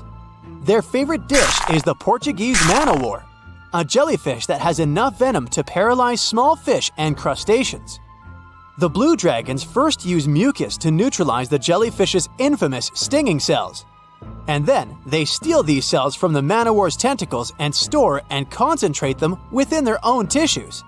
Then they release these stinging cells on contact, which makes their own sting more powerful, even worse than that of the man-o-war itself. These awesome creatures are also extremely sneaky. Even though their appearance is bright, to say the least, they're well-known masters of disguise. You see that vibrant blue coloring is actually on their bellies, and when they float on their backs, they simply blend with the water. As for their backs, they're gray to camouflage these animals on the seafloor. Now, how about a funny fact? A group of tiny dragons floating together is called a blue fleet. And another fact, blue dragons normally lay a string of around 16 eggs, and it takes them 3 days or so to hatch into larvae. Blue sea dragons rarely make it to the shore. They're soft-bodied, so when the animals finally get through the surf zone and are deposited on the shore, they're already broken apart. And still, watch out! Even in this case, the venom in their bodies doesn't dissipate. But of course, blue sea dragons aren't the only unusual animals inhabiting Texas. Have a look at this nightmarish creature, poisonous, slimy, and kinda immortal. Meet the hammerhead worm. The worst thing? It might be lurking in your garden while you're watching this video. You can easily recognize this worm by its creepy spade-shaped head. It doesn't look like any other invertebrate you've ever seen. Or any other creature, that is. At first, it was only found in East Texas. But later, researchers spotted these spine-chilling creatures in North, Central, and South Texas. Basically everywhere but the arid areas of West Texas. One of the most terrifying things about this worm might be its length. This creature can grow as long as 1 foot. Luckily, such giants aren't very common. Most hammerhead worms only reach 6 inches in length. You can come across 2 species of these worms in Texas, and both of them will have a dark stripe down the middle. The larger of these 2 species munches on earthworms, which is actually a big problem. You might know that earthworms play an important role in keeping the soil rich in minerals and overall healthy. If earthworms disappear, plants in such areas won't be getting the nutrients they need. Even for humans and pets, meeting a hammerhead worm isn't the most pleasant experience either. Hammerheads are the only terrestrial invertebrates that secrete a very dangerous neurotoxin, the same as pufferfish produce. Thanks to the sheer size of the human body, touching a hammerhead worm won't hurt you too much, but it may still cause your hand to start tingling or even go numb. It's much more dangerous for pets. There have been cases when dogs ate hammerheads, which left them feeling sick for the whole day. Interestingly, these worms are native to Southeast Asia. But they must have mastered the art of hitchhiking, since in the early 1900s they were already found in the US. Keep in mind that if you want to get rid of a hammerhead worm, which is the best course of action, the worst thing you can do is chop it with a shovel. The thing is, flatworms reproduce by ripping themselves in half, so by cutting it, you actually help the populations of the worms, turning 1 into 2. That's the reason why hammerheads are sometimes described as immortal, which is a bit of a stretch since these creatures can't survive in vinegar or salt. Now, even though you're safe from the hammerhead worm in West Texas, it doesn't mean you can't come across another dangerous animal, such as the land lobster from hell. These creatures are also known as vinegaroons, and they're not real crustaceans, they're arachnids. Huh? Who would have guessed? Anyway, these 8-legged critters have a really nasty bite, but it's not the worst thing about them. Land lobsters, brace yourself, spray vinegar-like 85% acid from their tails. Mostly they do it to protect themselves, but it still sounds like an unfriendly thing to do, right?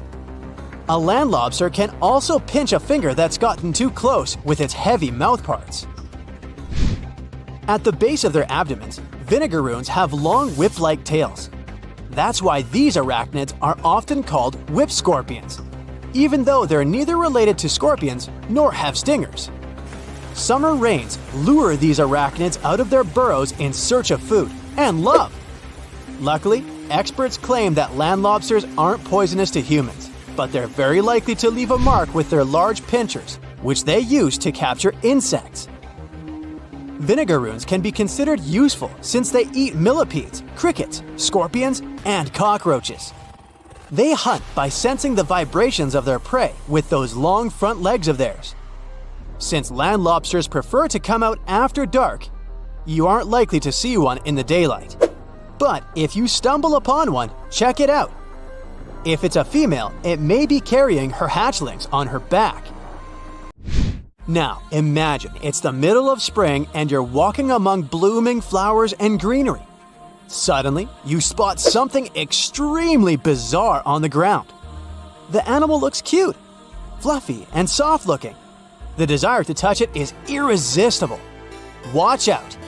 The sting of the hairy caterpillar can pack a serious punch. This one is called the puss moth caterpillar, or asp. There are several stinging caterpillar species in Texas. the buck moth caterpillar, spiny oak slug caterpillar, saddleback caterpillar, and eel moth caterpillar. And touching any of them can lead to unpleasant consequences. If you had touched that pretty hairy thing in the park, you'd most likely start feeling a burning sensation and develop an itchy rash. In the worst case scenario, you'd even have to go to the emergency room. The main problem is that people react very differently to caterpillar toxins. Some may develop more severe reactions than others. Plus, how bad the consequences are also depends on the thickness of the skin in the affected area. In most cases, the unpleasant sensation and rash go away in a few hours or sometimes days. On the bright side, such caterpillars later turn into moths and butterflies that help pollinate flowers and trees. Getting rid of these critters means doing a massive disservice to the area where you live. Specialists are sure that coming across a stinging caterpillar won't lead to anything bad if you keep in mind the rule of thumb. If a caterpillar looks fuzzy, don't touch it. And the best solution to dealing with such creatures is educating people on what such caterpillars are, what they look like, and why it's dangerous to touch them with unprotected hands.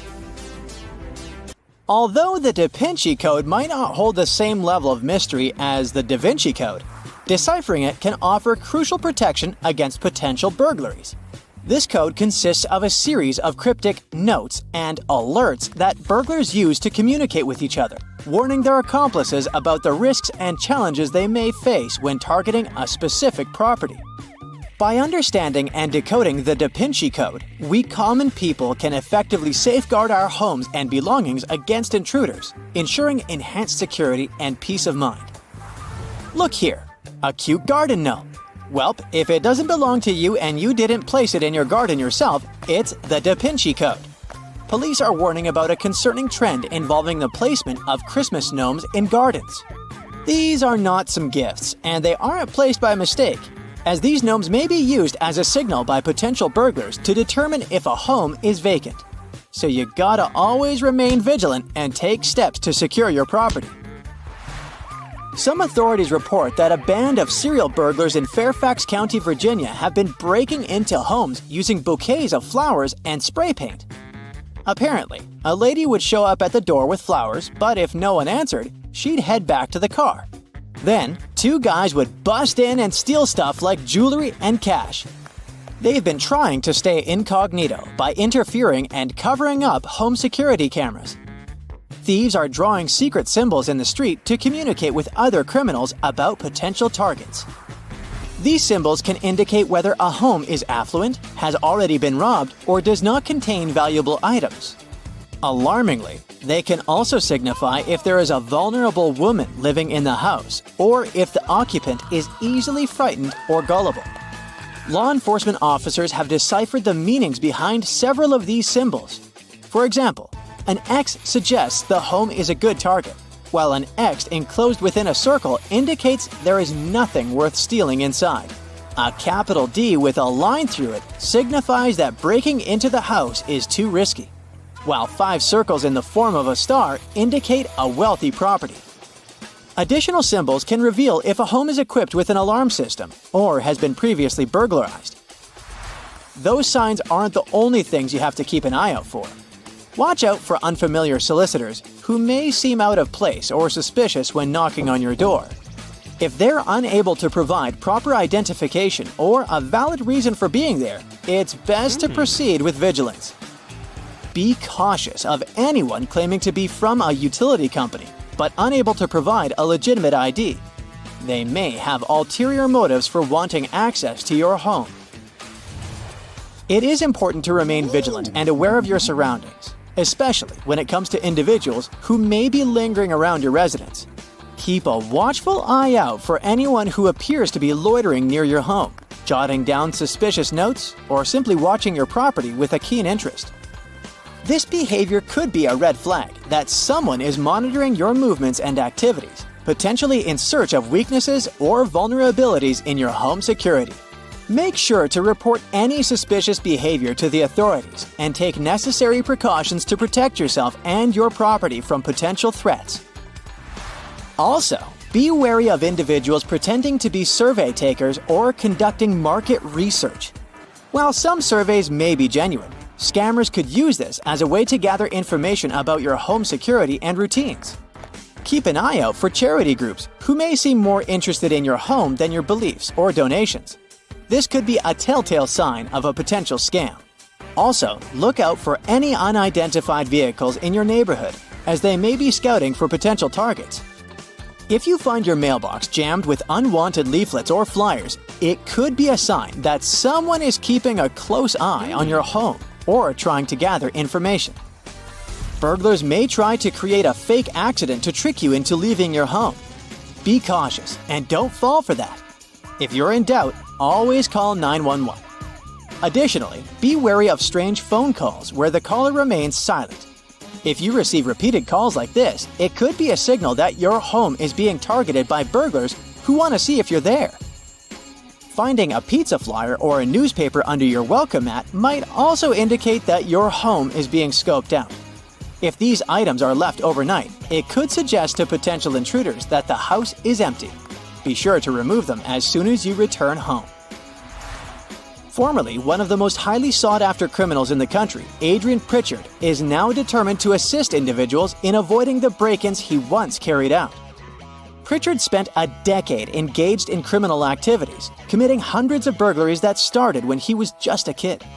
Over 20 years since his last release from prison, Pritchard, who is now in his 50s, wants to share his insights on preventing crimes like the ones he used to perpetrate. Pritchard and his partners would conduct surveillance during the day and break into properties at night, employing various techniques to navigate through homes and businesses undetected. Moreover, he would sometimes engage in spiteful acts. For example, he could leave a total mess in a victim's house as a statement of defiance. Today, Pritchard resides in Hawke's Bay with his 3 daughters and is committing to helping others avoid falling victim to burglary. Drawing from his past experiences, he offers valuable advice on safeguarding homes, such as investing in surveillance cameras, keeping objects away from windows, and avoiding common hiding spots for spare keys. Additionally, Pritchard emphasizes the importance of deadbolts, maintaining clear letterboxes, and utilizing barbed wire for added security measures. Through his efforts to educate property owners, he strives to prevent individuals from experiencing the same violations he once inflicted on others. Returning home to a fresh and organized house after a vacation is always a relief. But it's important to remember that a completely spotless house can signal to potential burglars that no one is home. Try leaving a few things out, like an ironing board with a pile of clothes that need to be pressed, to make it seem like you've just stepped out for a moment, rather than being away for an extended period. Also, you should never ever post about your holiday on social media. And it's recommended not to write your travel dates on visible calendars, as it can give criminals a timeline to work with. To give the impression that someone is still at home while you're away, you can ask your friend to park their car in your driveway, or leave the radio on loud. It would also be great if you could ask someone to close and open your curtains or blinds to maintain the appearance of occupancy. Additionally, make sure to remove any obvious signs of your absence, such as envelopes labeled holiday money, and ask a friend to rearrange things in your house periodically. It's extremely important to look after the homes of friends or neighbors who may be unable to do so themselves due to hospitalization or moving to residential care. Simple tasks like mowing the lawn, moving the mail, and even putting out your own rubbish can help deter potential burglars by giving the impression that someone is still around. Updating the appearance of the home, such as replacing faded curtains or tidying up the front garden, can also help prevent break-ins. Now, should you notice any of these warning signs or feel suspicious about door-to-door activity, it's important to contact the authorities for assistance. Always prioritize your safety and home security by staying vigilant and taking appropriate precautions.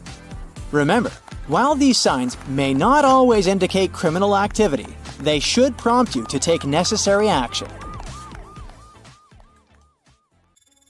In January 2022, a volcano eruption happened in the Tonga Islands that forever changed the way we understand GPS signals. This volcano caused a massive disturbance, sending out a colossal mix of gas and debris in the air. It generated a shockwave that traveled across the entire atmosphere, reaching all the way to Alaska, and launched a tsunami over nearby islands. Over northern Australia, it crafted a weird plasma bubble in the upper atmosphere, which disrupted GPS systems for hours. People that happened to be under this bubble and in need of precise GPS waited for ages before their device could receive precious information again. The exact place where these disturbances occurred is called the ionosphere. It's the place where our atmosphere meets outer space and looks like this buzzing layer where heat from the sun turns gases into electrically charged particles. It can also be seriously unpredictable, changing depending on the weather and thinning out when the sun's rays are less powerful. Because it's electrically charged, the ionosphere helps us with our communication needs. It houses many satellites, including the International Space Station. Here's how changes in the ionosphere can interact with GPS signals. Let's say you're playing detective with your friends and need to find them using a special radar. This radar sends out invisible waves through the ionosphere to locate your buddies. If everything is normal, you'll find their precise location in no time. Should those waves go through a place where the ionosphere particles are a bit messed up, the waves might slow down, get scattered, or change direction, confusing your radar. In the same way, when GPS signals travel through a damaged ionosphere, they can malfunction. Scientists have developed a way to fix this, like special sensors to anticipate changes in the atmosphere. The ionosphere is also sensitive to rockets being launched from Earth, not just storms and volcanoes. At first, astronomers believed these red patches they were noticing in the sky were similar to the northern lights found in Sweden, Finland, or Canada.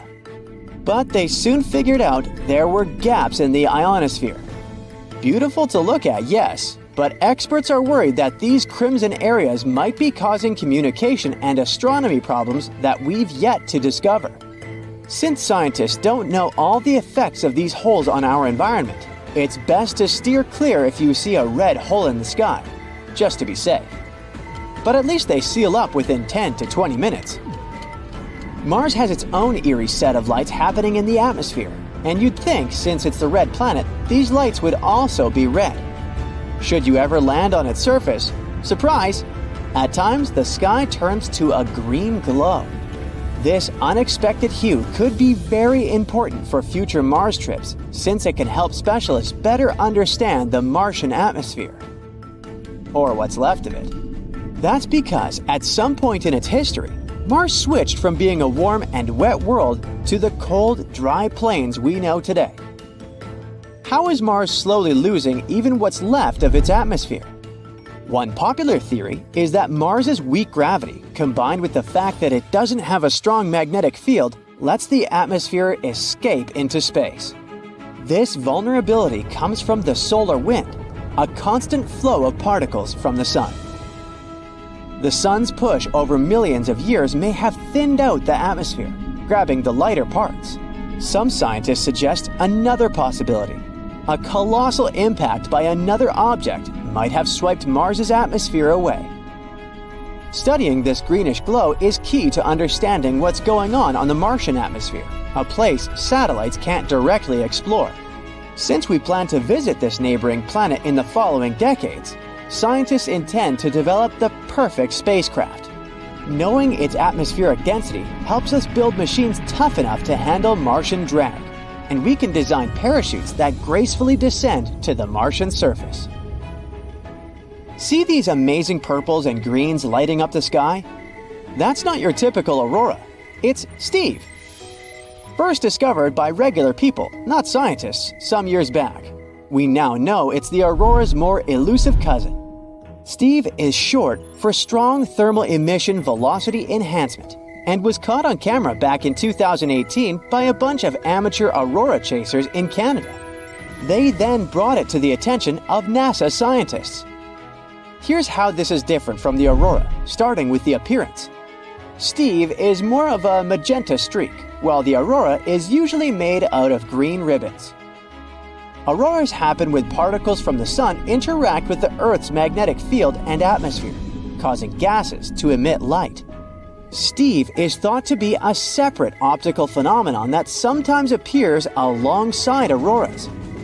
While the exact mechanism behind it is still being studied, scientists believe it is linked with charged particles in the ionosphere that also interact with the Earth's magnetic field. Now that we know where to look, Steve might not be as rare. If you're planning to catch a glimpse of it, you'll need to travel to places where auroras usually happen, like Canada, Alaska, Northern Europe, New Zealand, and Australia. That's because it's never visible on its own. It's powered up when the aurora is extra bright during geomagnetic storms. Auroras can also happen on the sun too.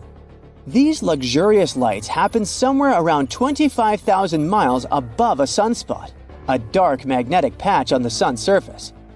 Astronomers have only recently discovered our own sun is capable of generating these lights. So far, they've only spotted aurora-like signals from faraway stars. Here on Earth, the aurora can last anywhere from 15 to 30 minutes, maybe even a couple of hours if you're lucky. On the surface of the sun, though, this phenomenon is a week-long display of intricate lights. Strange lights in the sky can also happen before an earthquake hits.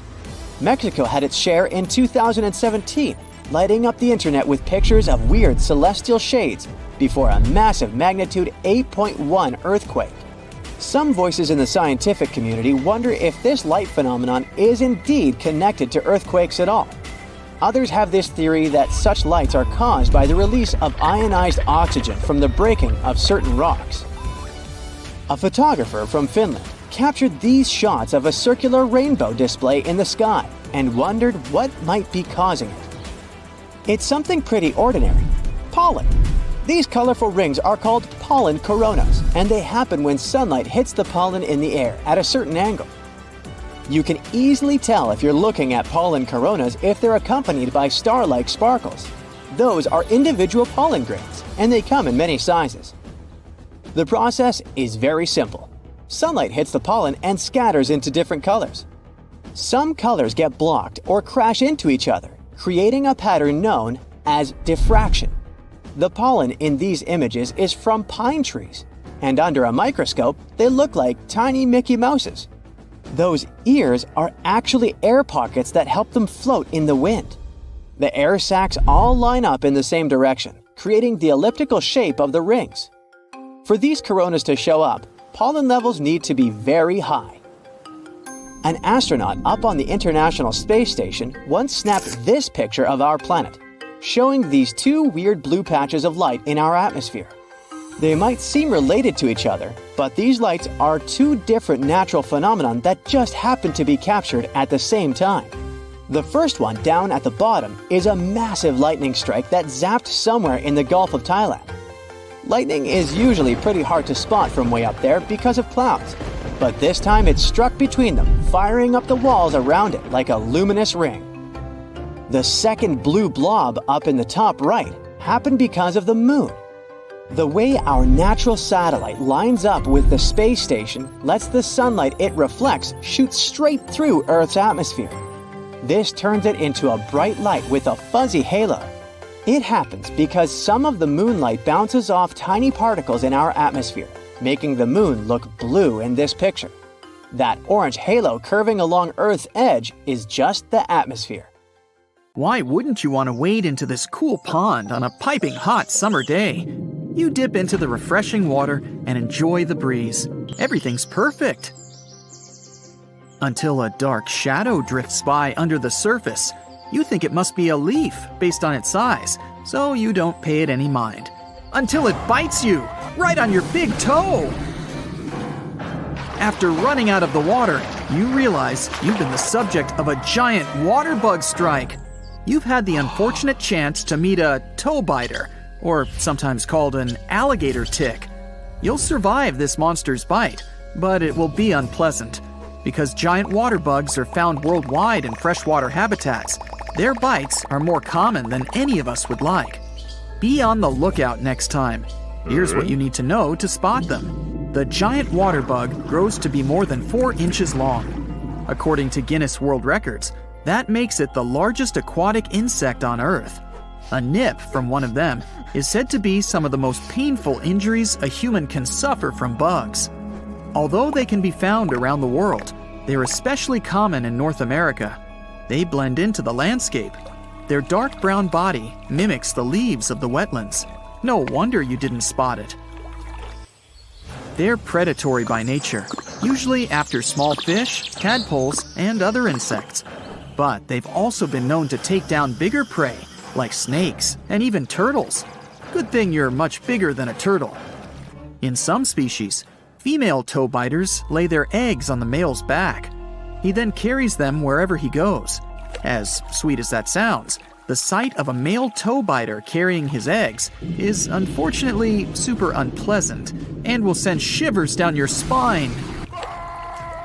And what's worse, even though they're called water bugs, they can fly. So don't just watch out below, because they can come from the sky. As you catch your breath on the shore, something lands on your shoulder. Quick, swat it away! It's a botfly! Botflies are vicious tiny insects that lay their eggs in mosquitoes, injecting those eggs into humans. Your warm body temperature creates the perfect incubation environment. When they hatch, they start their lives with the grueling task of eating their way out. Lovely. You're most likely to find them in Central and South America, but it's not implausible for you to have an unlikely encounter with these small creatures in Florida as well. The name hammerhead worm calls to mind nothing good. It sounds like an impossible cross between a shark and an earthworm. Looking at one, that's not far off. Multiple sightings of this strange creature were reported across Georgia. They live up to their name, with a distinct crescent moon-shaped head. Well, what appears to be their head, their mouth is halfway down their bodies. Their appearance is off-putting for a reason. These babies are poisonous. They produce tetrodotoxin, the same as pufferfish. Scientists aren't yet sure how it uses the toxin, but the best bet is that it's a tool to catch its prey, other worms. We also don't know how much of it would hurt a human, but experts say to stay away no matter what. Especially don't harm it, because it has the spectacular ability to reform itself out of cut sections of its body, like the myth of the Hydra. Side note, someone with a great sense of humor nicknamed these grubs lanchovies, which sound much less scary than hammerhead worm. The giant silkworm caterpillar looks as intimidating as it should. Its potent venom is no joke. The larvae are sheathed in tiny spear-like bristles, which release a highly poisonous anticoagulant toxin. So getting pricked by one of these isn't ideal, but they make it even worse by gathering in bunches. So it's common to accidentally brush up against multiple caterpillars at the same time. Most people who are stung don't feel it. Oh, that's good, right? Well, no. It means they have no idea what's going on when symptoms appear. Plus, there's no visible mark left where they've been stung. One of the strangest things about this caterpillar is that it's super tiny compared to the damage it can cause, usually around 2 inches. They're commonly found in the rainforests of South America, including in Uruguay, Argentina, and Brazil. But plot twist, this creepy crawly doesn't just come in one form. The caterpillar is only in the first stage of its life. Yeah, that's what it looked like as a baby. Once it reaches adulthood, it takes on an entirely different shape as the giant silkworm moth. But don't be fooled into thinking it's harmless now because it's lost its vicious spikes. It's still venomous, and now it can fly.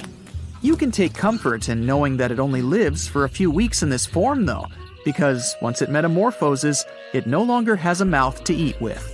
The Australian funnel web spider toxin can take out an adult human in about 15 minutes. That's why it's widely considered the world's most dangerous spider. While all funnel web spiders are no darlings, this specific species takes the cake. They're relatively large and aggressive, with rear-facing fangs capable of piercing through your fingernails. The males often wander into human-populated areas in search of mates, and are much more likely to cause harm. They make their burrows in cool, sheltered areas, such as under rocks and inside rotting logs. Worst of all, they're commonly found in shrubs and rock groups in suburban districts. If you're not from Australia, you can feel relief since they're exclusively native there. If you are from Australia, pay close attention to your surroundings, and if you see one of these, stay far, far away.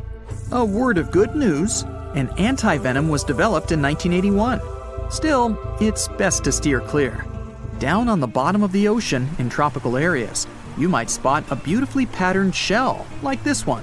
They come in all colors and sizes and look like tiny pottery vases made by little underwater potters. If you're like me, your instinct might be to reach out and pick it up and take it home as a souvenir. That's the last thing you ever want to do. This isn't just any old shell. It's the home of a cone snail. If that name doesn't strike fear into your heart yet, it will soon. Like most snails, the cone snail is slow, but it makes up for it with calculated moments of dangerous swiftness. They're predatory, seeking out other snails, fish, and marine worms. They sense potential food nearby using their nose and deploy a sharp needle-like proboscis to spear their prey. The harpoon-like beak is strong enough to penetrate fabric, even reinforced diving gloves. If you're a human, and I sure hope you are, you're not the cone snail's ideal meal. That doesn't stop it from stinging people that get too close. If it does sting you, you probably won't feel it because the venom that is injected in that instant is laced with a natural pain reliever. The lack of pain is actually what makes this snail so dangerous. Without knowing what's hit you, you may not register the sting symptoms until it's too late. So, if you see a pretty shell, stay safe by leaving it be. This minuscule bombardier beetle has a unique talent. When threatened, it can shoot boiling hot poisonous acid from its backside. It uses the stinky chemical spray to ward off predators and lash out against other insects. And it works well. Sometimes it even saves their lives after they've been swallowed. Frogs will often spit them back up once they taste their less than pleasant flavor. You might find one in many different ecosystems, from deserts to grasslands to thick forests. They're so versatile that they're found on every continent, except Antarctica. You've probably never noticed one before, because they're so tiny, only about the size of a fingernail. Incredibly, a potent spray can come from such a little bug. It can be because of an elaborate internal structure of chambers and reservoirs that combine two chemical compounds, hydroquinone and hydrogen peroxide. They're stored separately in reservoirs inside the beetle's abdomen. They pass through valves and meet in a central chamber to mix with an enzyme that kickstarts the reaction. Gases created in the reaction rapidly expand and produce massive amounts of heat. Whatever you do, you don't want to get on these little guys' wrong side. You might think that zombies only exist in the movies, but the threat could be much more real if you're a cicada. A fungus called Massospora has a unique goal that few other mushrooms share. It hitches a ride inside the bodies of the singing cicadas, overtaking the bugs' minds and turning them into real-life zombies. Affected cicadas act very unnaturally, with their only goal being to spread more of the fungus to other cicadas. The scariest part is that the insects stay fully functional the entire time, showing no sign that they've been taken over, besides their strange behavior, until it's too late.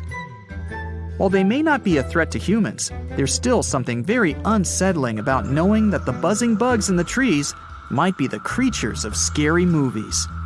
Boom! This word isn't nearly enough to illustrate the explosion, the most powerful one you've ever seen. And what's most important, it's a lake that's just blown up. Hey, all you wanted to do is light up some fireworks in this picturesque place. But you must have totally missed the danger strictly no fire warning sign along the way. And now, the wall of fuming water is quickly closing in on you. But first, let's rewind to the beginning of the whole thing. You're in Alberta, Canada, and have just arrived to Abraham Lake for a hike of your life. The lake is frozen, and the view is awesome. Those bubbles under the ice look like hundreds of frozen jellyfish. In reality, they're made of methane, a toxic and highly flammable gas produced by bacteria living on the bottom of the lake. That's why the sign is there. If you so much as light a match on this ice, it might set the whole thing on fire. Luckily, you've taken note of it on the way here and put away the fireworks you wanted to light up. Another place, another time. Another lake. This one's not frozen. In fact, it probably hasn't seen a winter since the last ice age. We're in Cameroon now, and the place is called Lake Nyos. It looks peaceful, but make no mistake, its orange-brown waters hide a deadly secret. The lake rests atop a highly volatile area, and the fissures in its bottom let out massive amounts of carbon dioxide. When the ground shifts, this gas spills out of the lake and flows miles around it. The concentrations are so high that one breath of it would make you faint, and you'd have zero chance of waking up. You get the picture. But the most sinister thing about it is that the CO2 doesn't have a smell or color, so you wouldn't even see it coming. Local authorities have set up a system of pipes that drains the gas from the lake, making it relatively safe for people and animals in the vicinity. And another toxic lake, Kivu, on the border of Congo and Rwanda, has even been made to provide energy for millions of people thanks to its gases. While we're in Africa, the Danakil Depression in Ethiopia is also worth a blood-curdling visit. Dubbed the hottest place on Earth, it sure lives up to its name. The ravine is peppered with extremely hot springs, toxic acid ponds, and active volcanoes. The landscape is surreal, to say the least, and is probably the only inhabited place on Earth where no life can exist. The Afar people live here all year round and gather salt around the springs for trade, while scientists couldn't find any evidence of microbial life in those. Humans are notorious for settling in places most would gladly avoid. Take Mount Tambora in Indonesia. Thousands of people have been living on and around its slopes for centuries until the fateful day in 1815. Tambora is a volcano, and that year it decided to erupt, resulting in a blast that obliterated everything on the island and was heard almost 1,000 miles away. It spewed out so much volcanic ash that it fell in sheets on the surrounding isles and caused a year without a summer in the whole northern hemisphere. It was the most powerful eruption in the last 10,000 years, and Mount Tambora became as much as 5,000 feet lower after it. But back to our time. There's an island you won't be allowed to visit, but I bet you wouldn't want to anyway. The Snake Island in Brazil is home to thousands of snakes, as its name implies. The moment you step on its soil, you're in grave danger of being bitten by a viper. The island is also the only place you can meet a golden lancehead viper, the encounter of a lifetime, literally. This place is so dangerous that Brazil has banned tourists and any other visitors from it unconditionally. Okay, gotta go. Now, get your warmest clothes on and don't forget a fur face mask. We're going to Omayak in Russia.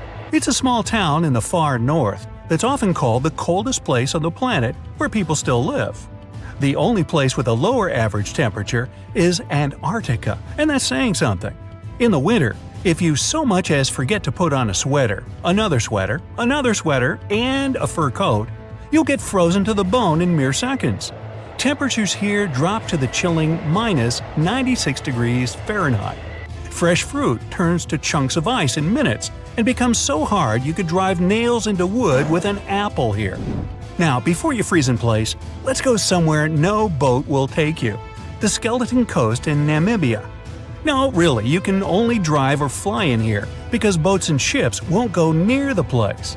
The waters are treacherous, sudden gales toss vessels around, and sharp rocks hiding underwater are all too happy to ram into their hulls. The coast itself stretches for hundreds of miles and is divided into southern and northern parts. Visitors on all-terrain vehicles are allowed freely into the southern part, but only about 800 people a year can get to the northern one, and only with guided tours. People are known to have been lost in this desert forever, and it's a daunting place to go.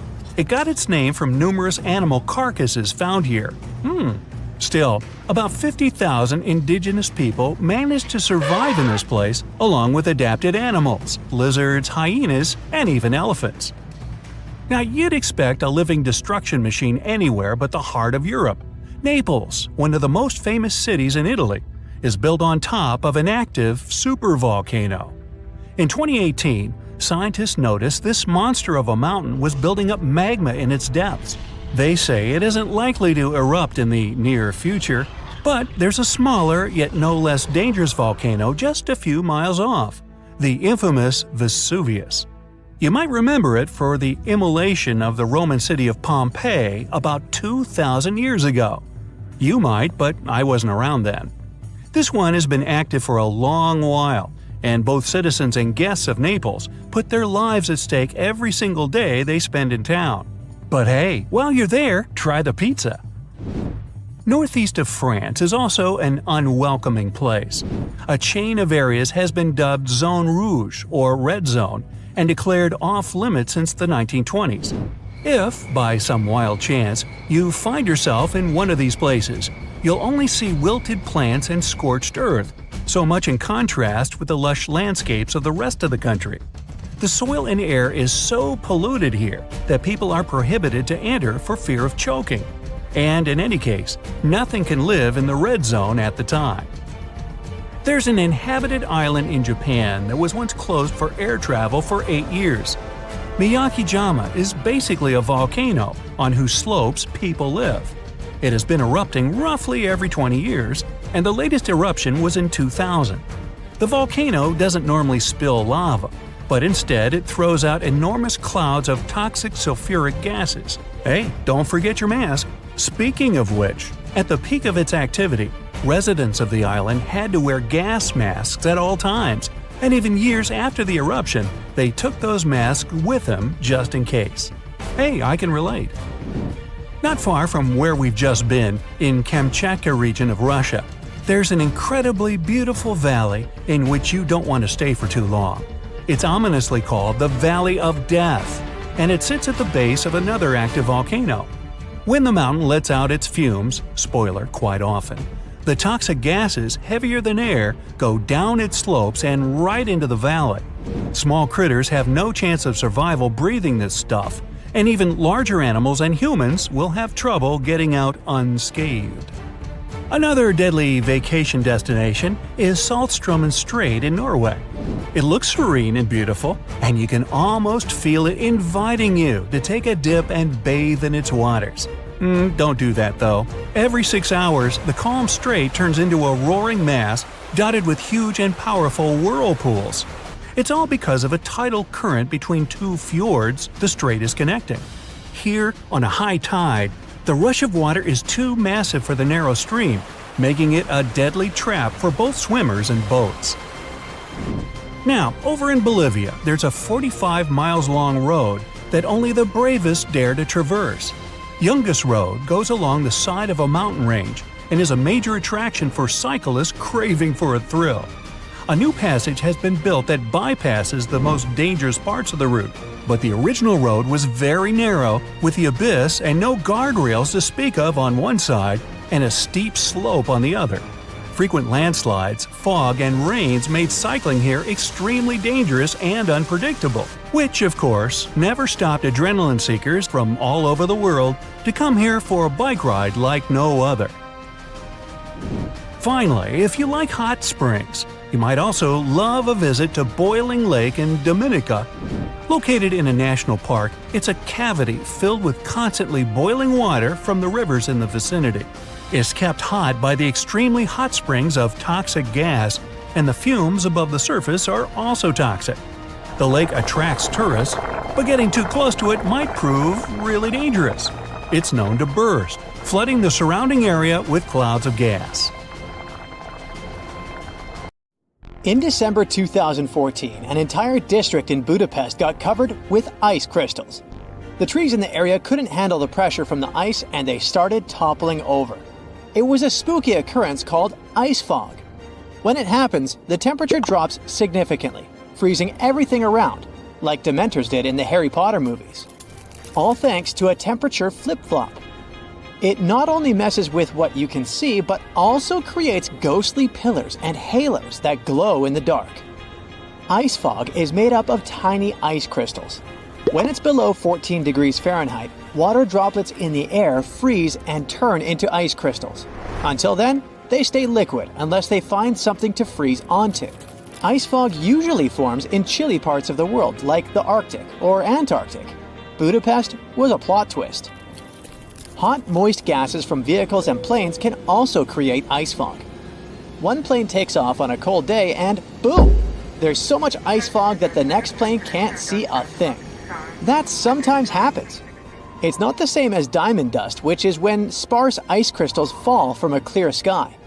It forms when the humidity is super high, nearly 100%, and the air temperature drops way below 32 degrees Fahrenheit. This creates ice crystals in the air, and they end up settling on different surfaces. Interestingly, early settlers thought these ice crystals could get into their lungs and cause some trouble. There are many other interesting ice formations, such as rabbit ice. It occurs when the air is chilly but the ground is yet to embrace the frosty vibes. The sap inside plant stems expands as it freezes, making the stems crack open.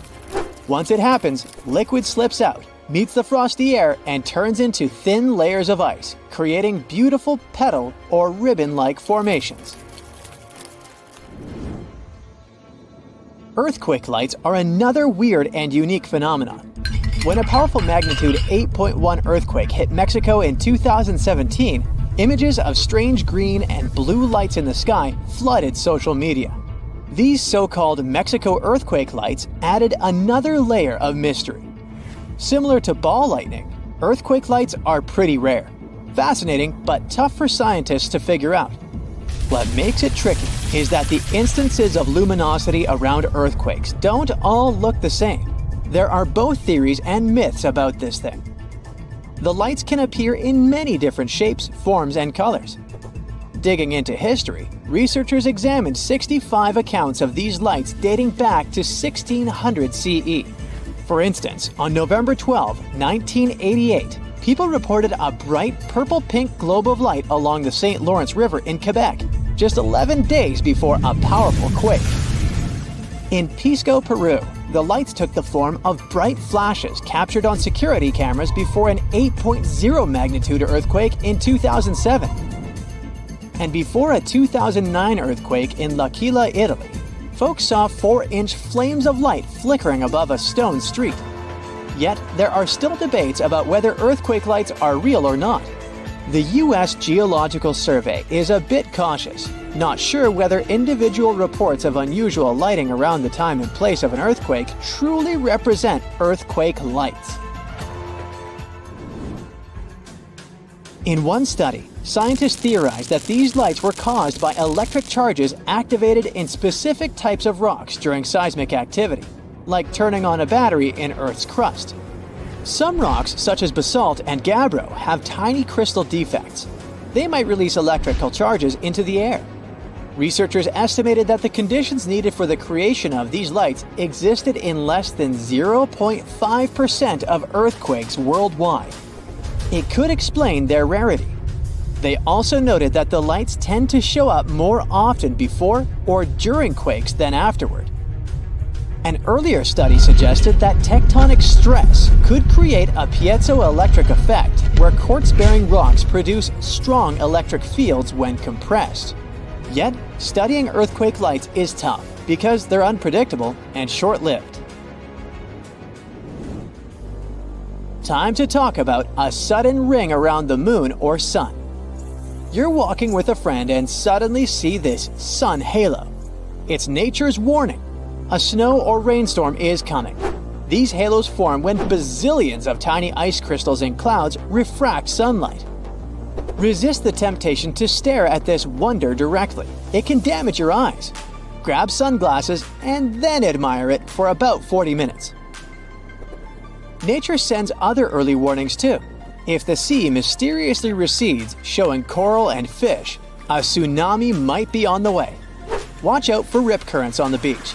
Sharks might be fleeing a storm if they come unusually close. Feeling your hair stand on end and jewelry buzzing? Lightning might strike nearby. Seek shelter.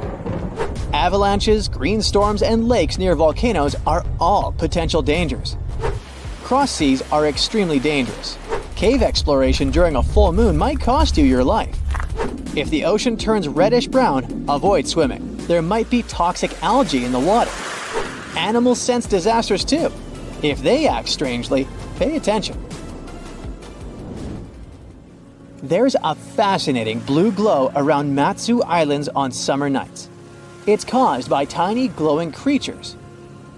Tourists love watching this beautiful spectacle, but there's a downside. It's toxic and getting bigger each year, as revealed by a study. Despite its romantic appearance, this phenomenon is harmful. A team of oceanographers used satellite data to track its growth over 19 years. After analyzing almost 1,000 satellite images, they concluded that it was expanding into deeper waters. Unfortunately, this expansion poses a threat to marine life. The bloom of blue tears can poison fish and sea turtles and even affect human health. While dinoflagellates themselves aren't toxic, their food, toxic algae, releases harmful chemicals into the water. This process depletes oxygen, endangering marine animals. The main cause is unclear, but pollution from agriculture down the Yangtze River seems to play a crucial role. Agricultural runoff introduces nutrients that fuel the bloom. During the construction of the Three Gorges Dam project, the bloom's size reduced when the river's flow decreased. After the dam was finished and the river started flowing strongly again, the bloom resumed its growth. The team predicts that blue tears will keep expanding, posing an ongoing threat to marine life and creating more vividly glowing waters. A katabatic wind or drainage wind happens when dense cold air descends from a higher elevation down a slope due to gravity. These winds can be powerful, sometimes reaching hurricane speeds, but rarely. Unlike all downslope winds, katabatic winds like the Bora in the Adriatic or Santa Ana in California originate from cooling air on elevated surfaces like plateaus or mountains. As the air descends, it warms up. Its temperature depends on the source region. In Antarctica, katabatic winds are crucial in shaping wind fields. In regions such as Greenland and Antarctica, these winds can become extremely intense, reaching hurricane force. They contribute to unique phenomena, such as the McMurdo Dry Valleys in Antarctica, and are associated with such dangers as willowaws in the Fuegian Archipelago and Alaska. St. Elmo's fire is a natural phenomenon worth mentioning. It happens during thunderstorms or volcanic eruptions when there's a strong electric field around the area. It creates a bluish or violet glow around such things as ship masts, airplane edges, or sharp objects. This glow is caused by ionized air molecules and is more noticeable in low light conditions.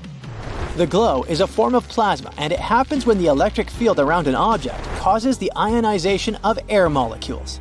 This can occur during thunderstorms because there are high voltage differences between clouds and the ground. Sharp points make it easier for St. Elmo's fire to occur because the electric field is more concentrated in those areas.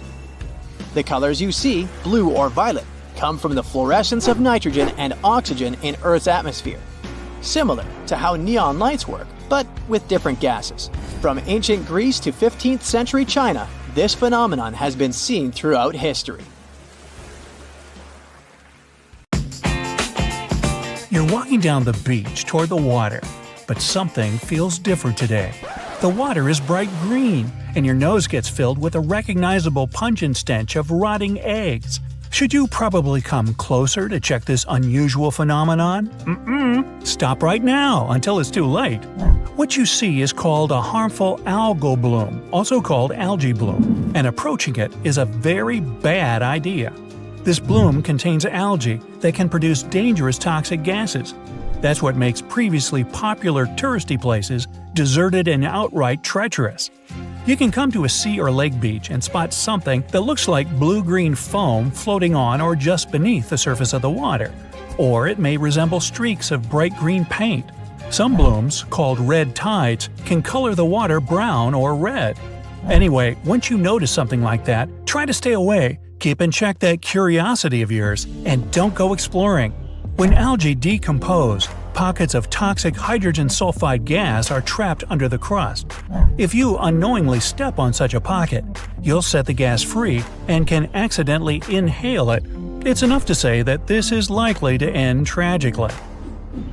On some beaches, bulldozers pile up the algae into dump trucks and bring it to special centers. There, workers dry the seaweed and get rid of it. But sometimes, these centers have to be temporarily closed. Algae mixed with sand and mud smells so awful that local people can't sleep at night because of the stench. There are 3 types of dangerous algae that can gather into harmful algal blooms: cyanobacteria, dinoflagellates, and diatoms. All of them are made up of minuscule floating life forms that use sunlight to create their own food. The blue-green algal blooms are caused by cyanobacteria. They produce dangerous toxins that destroy nerve tissue. It can get so bad that water treatment plants might be unable to get rid of the toxin. Then, local people are recommended not to use tap water. Dinoflagellates and one diatom species are responsible for creating red tides. They occur mostly in ocean bays. For a red algal bloom to form, the water has to be warm, salty, and rich in nutrients. Such blooms release a huge amount of different toxins. In Texas, red tides used to happen once in a decade. Now they occur every 3 years. In Florida, red algal blooms appear every year. Long, skinny diatoms can also produce toxic substances harmful to people. Even worse, if some shellfish, like razor clams, eat a lot of this plankton, they become toxic too. That's why cooking them for dinner can lead to a disaster. It's one of the reasons why marine waters are usually monitored. If toxin levels become too high, beaches get closed for shellfish harvesting.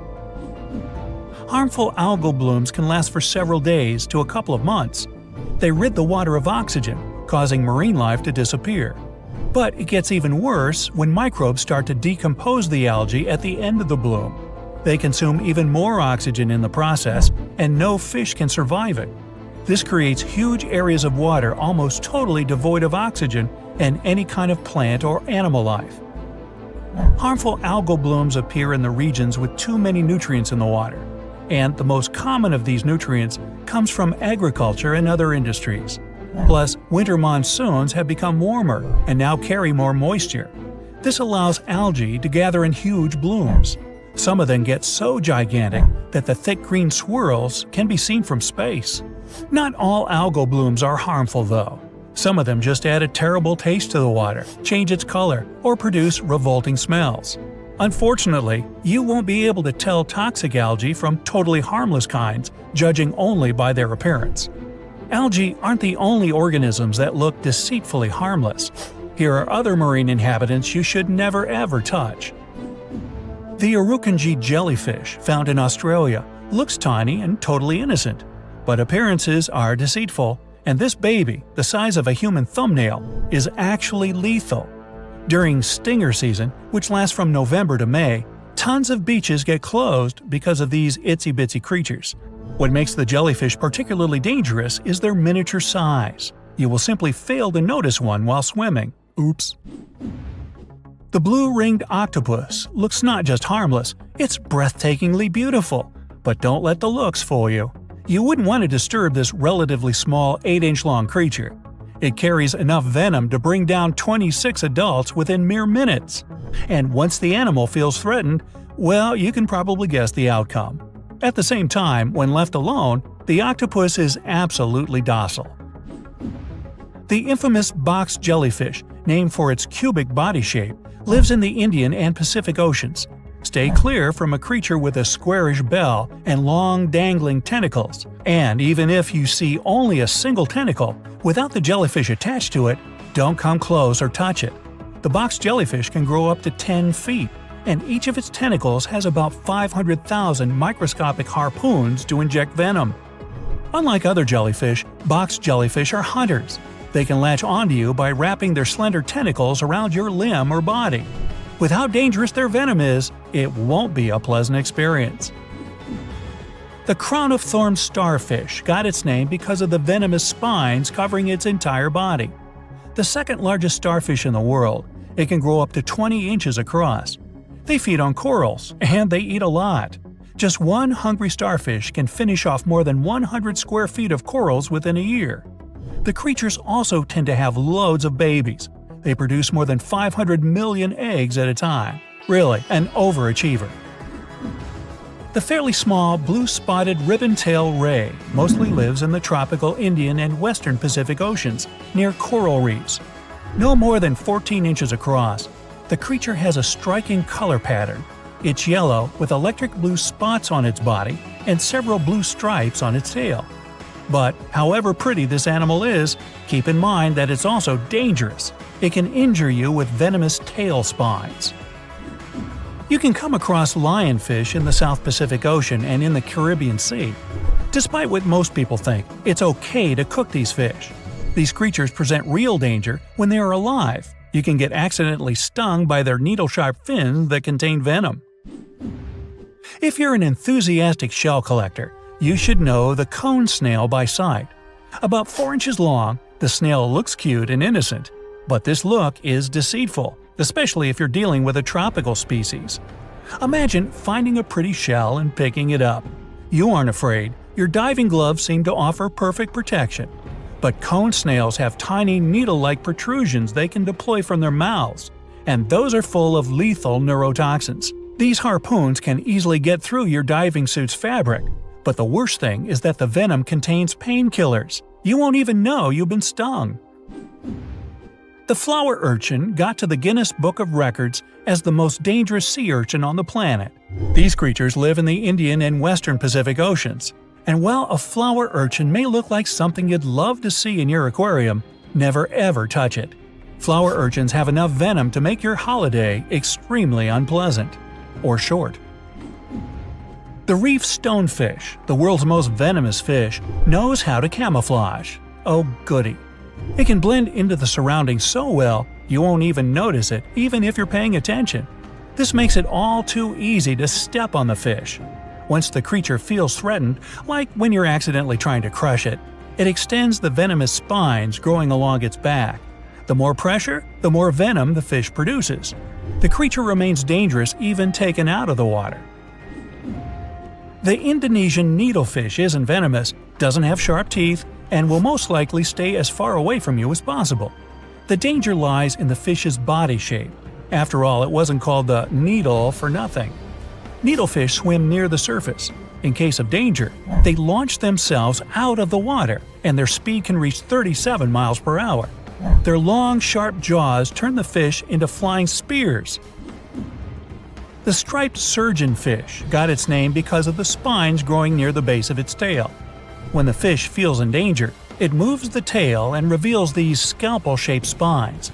If you don't hurry to move away, you can get several nasty cuts. Keep in mind that some species are also venomous. Hey, have a nice day at the beach, y'all!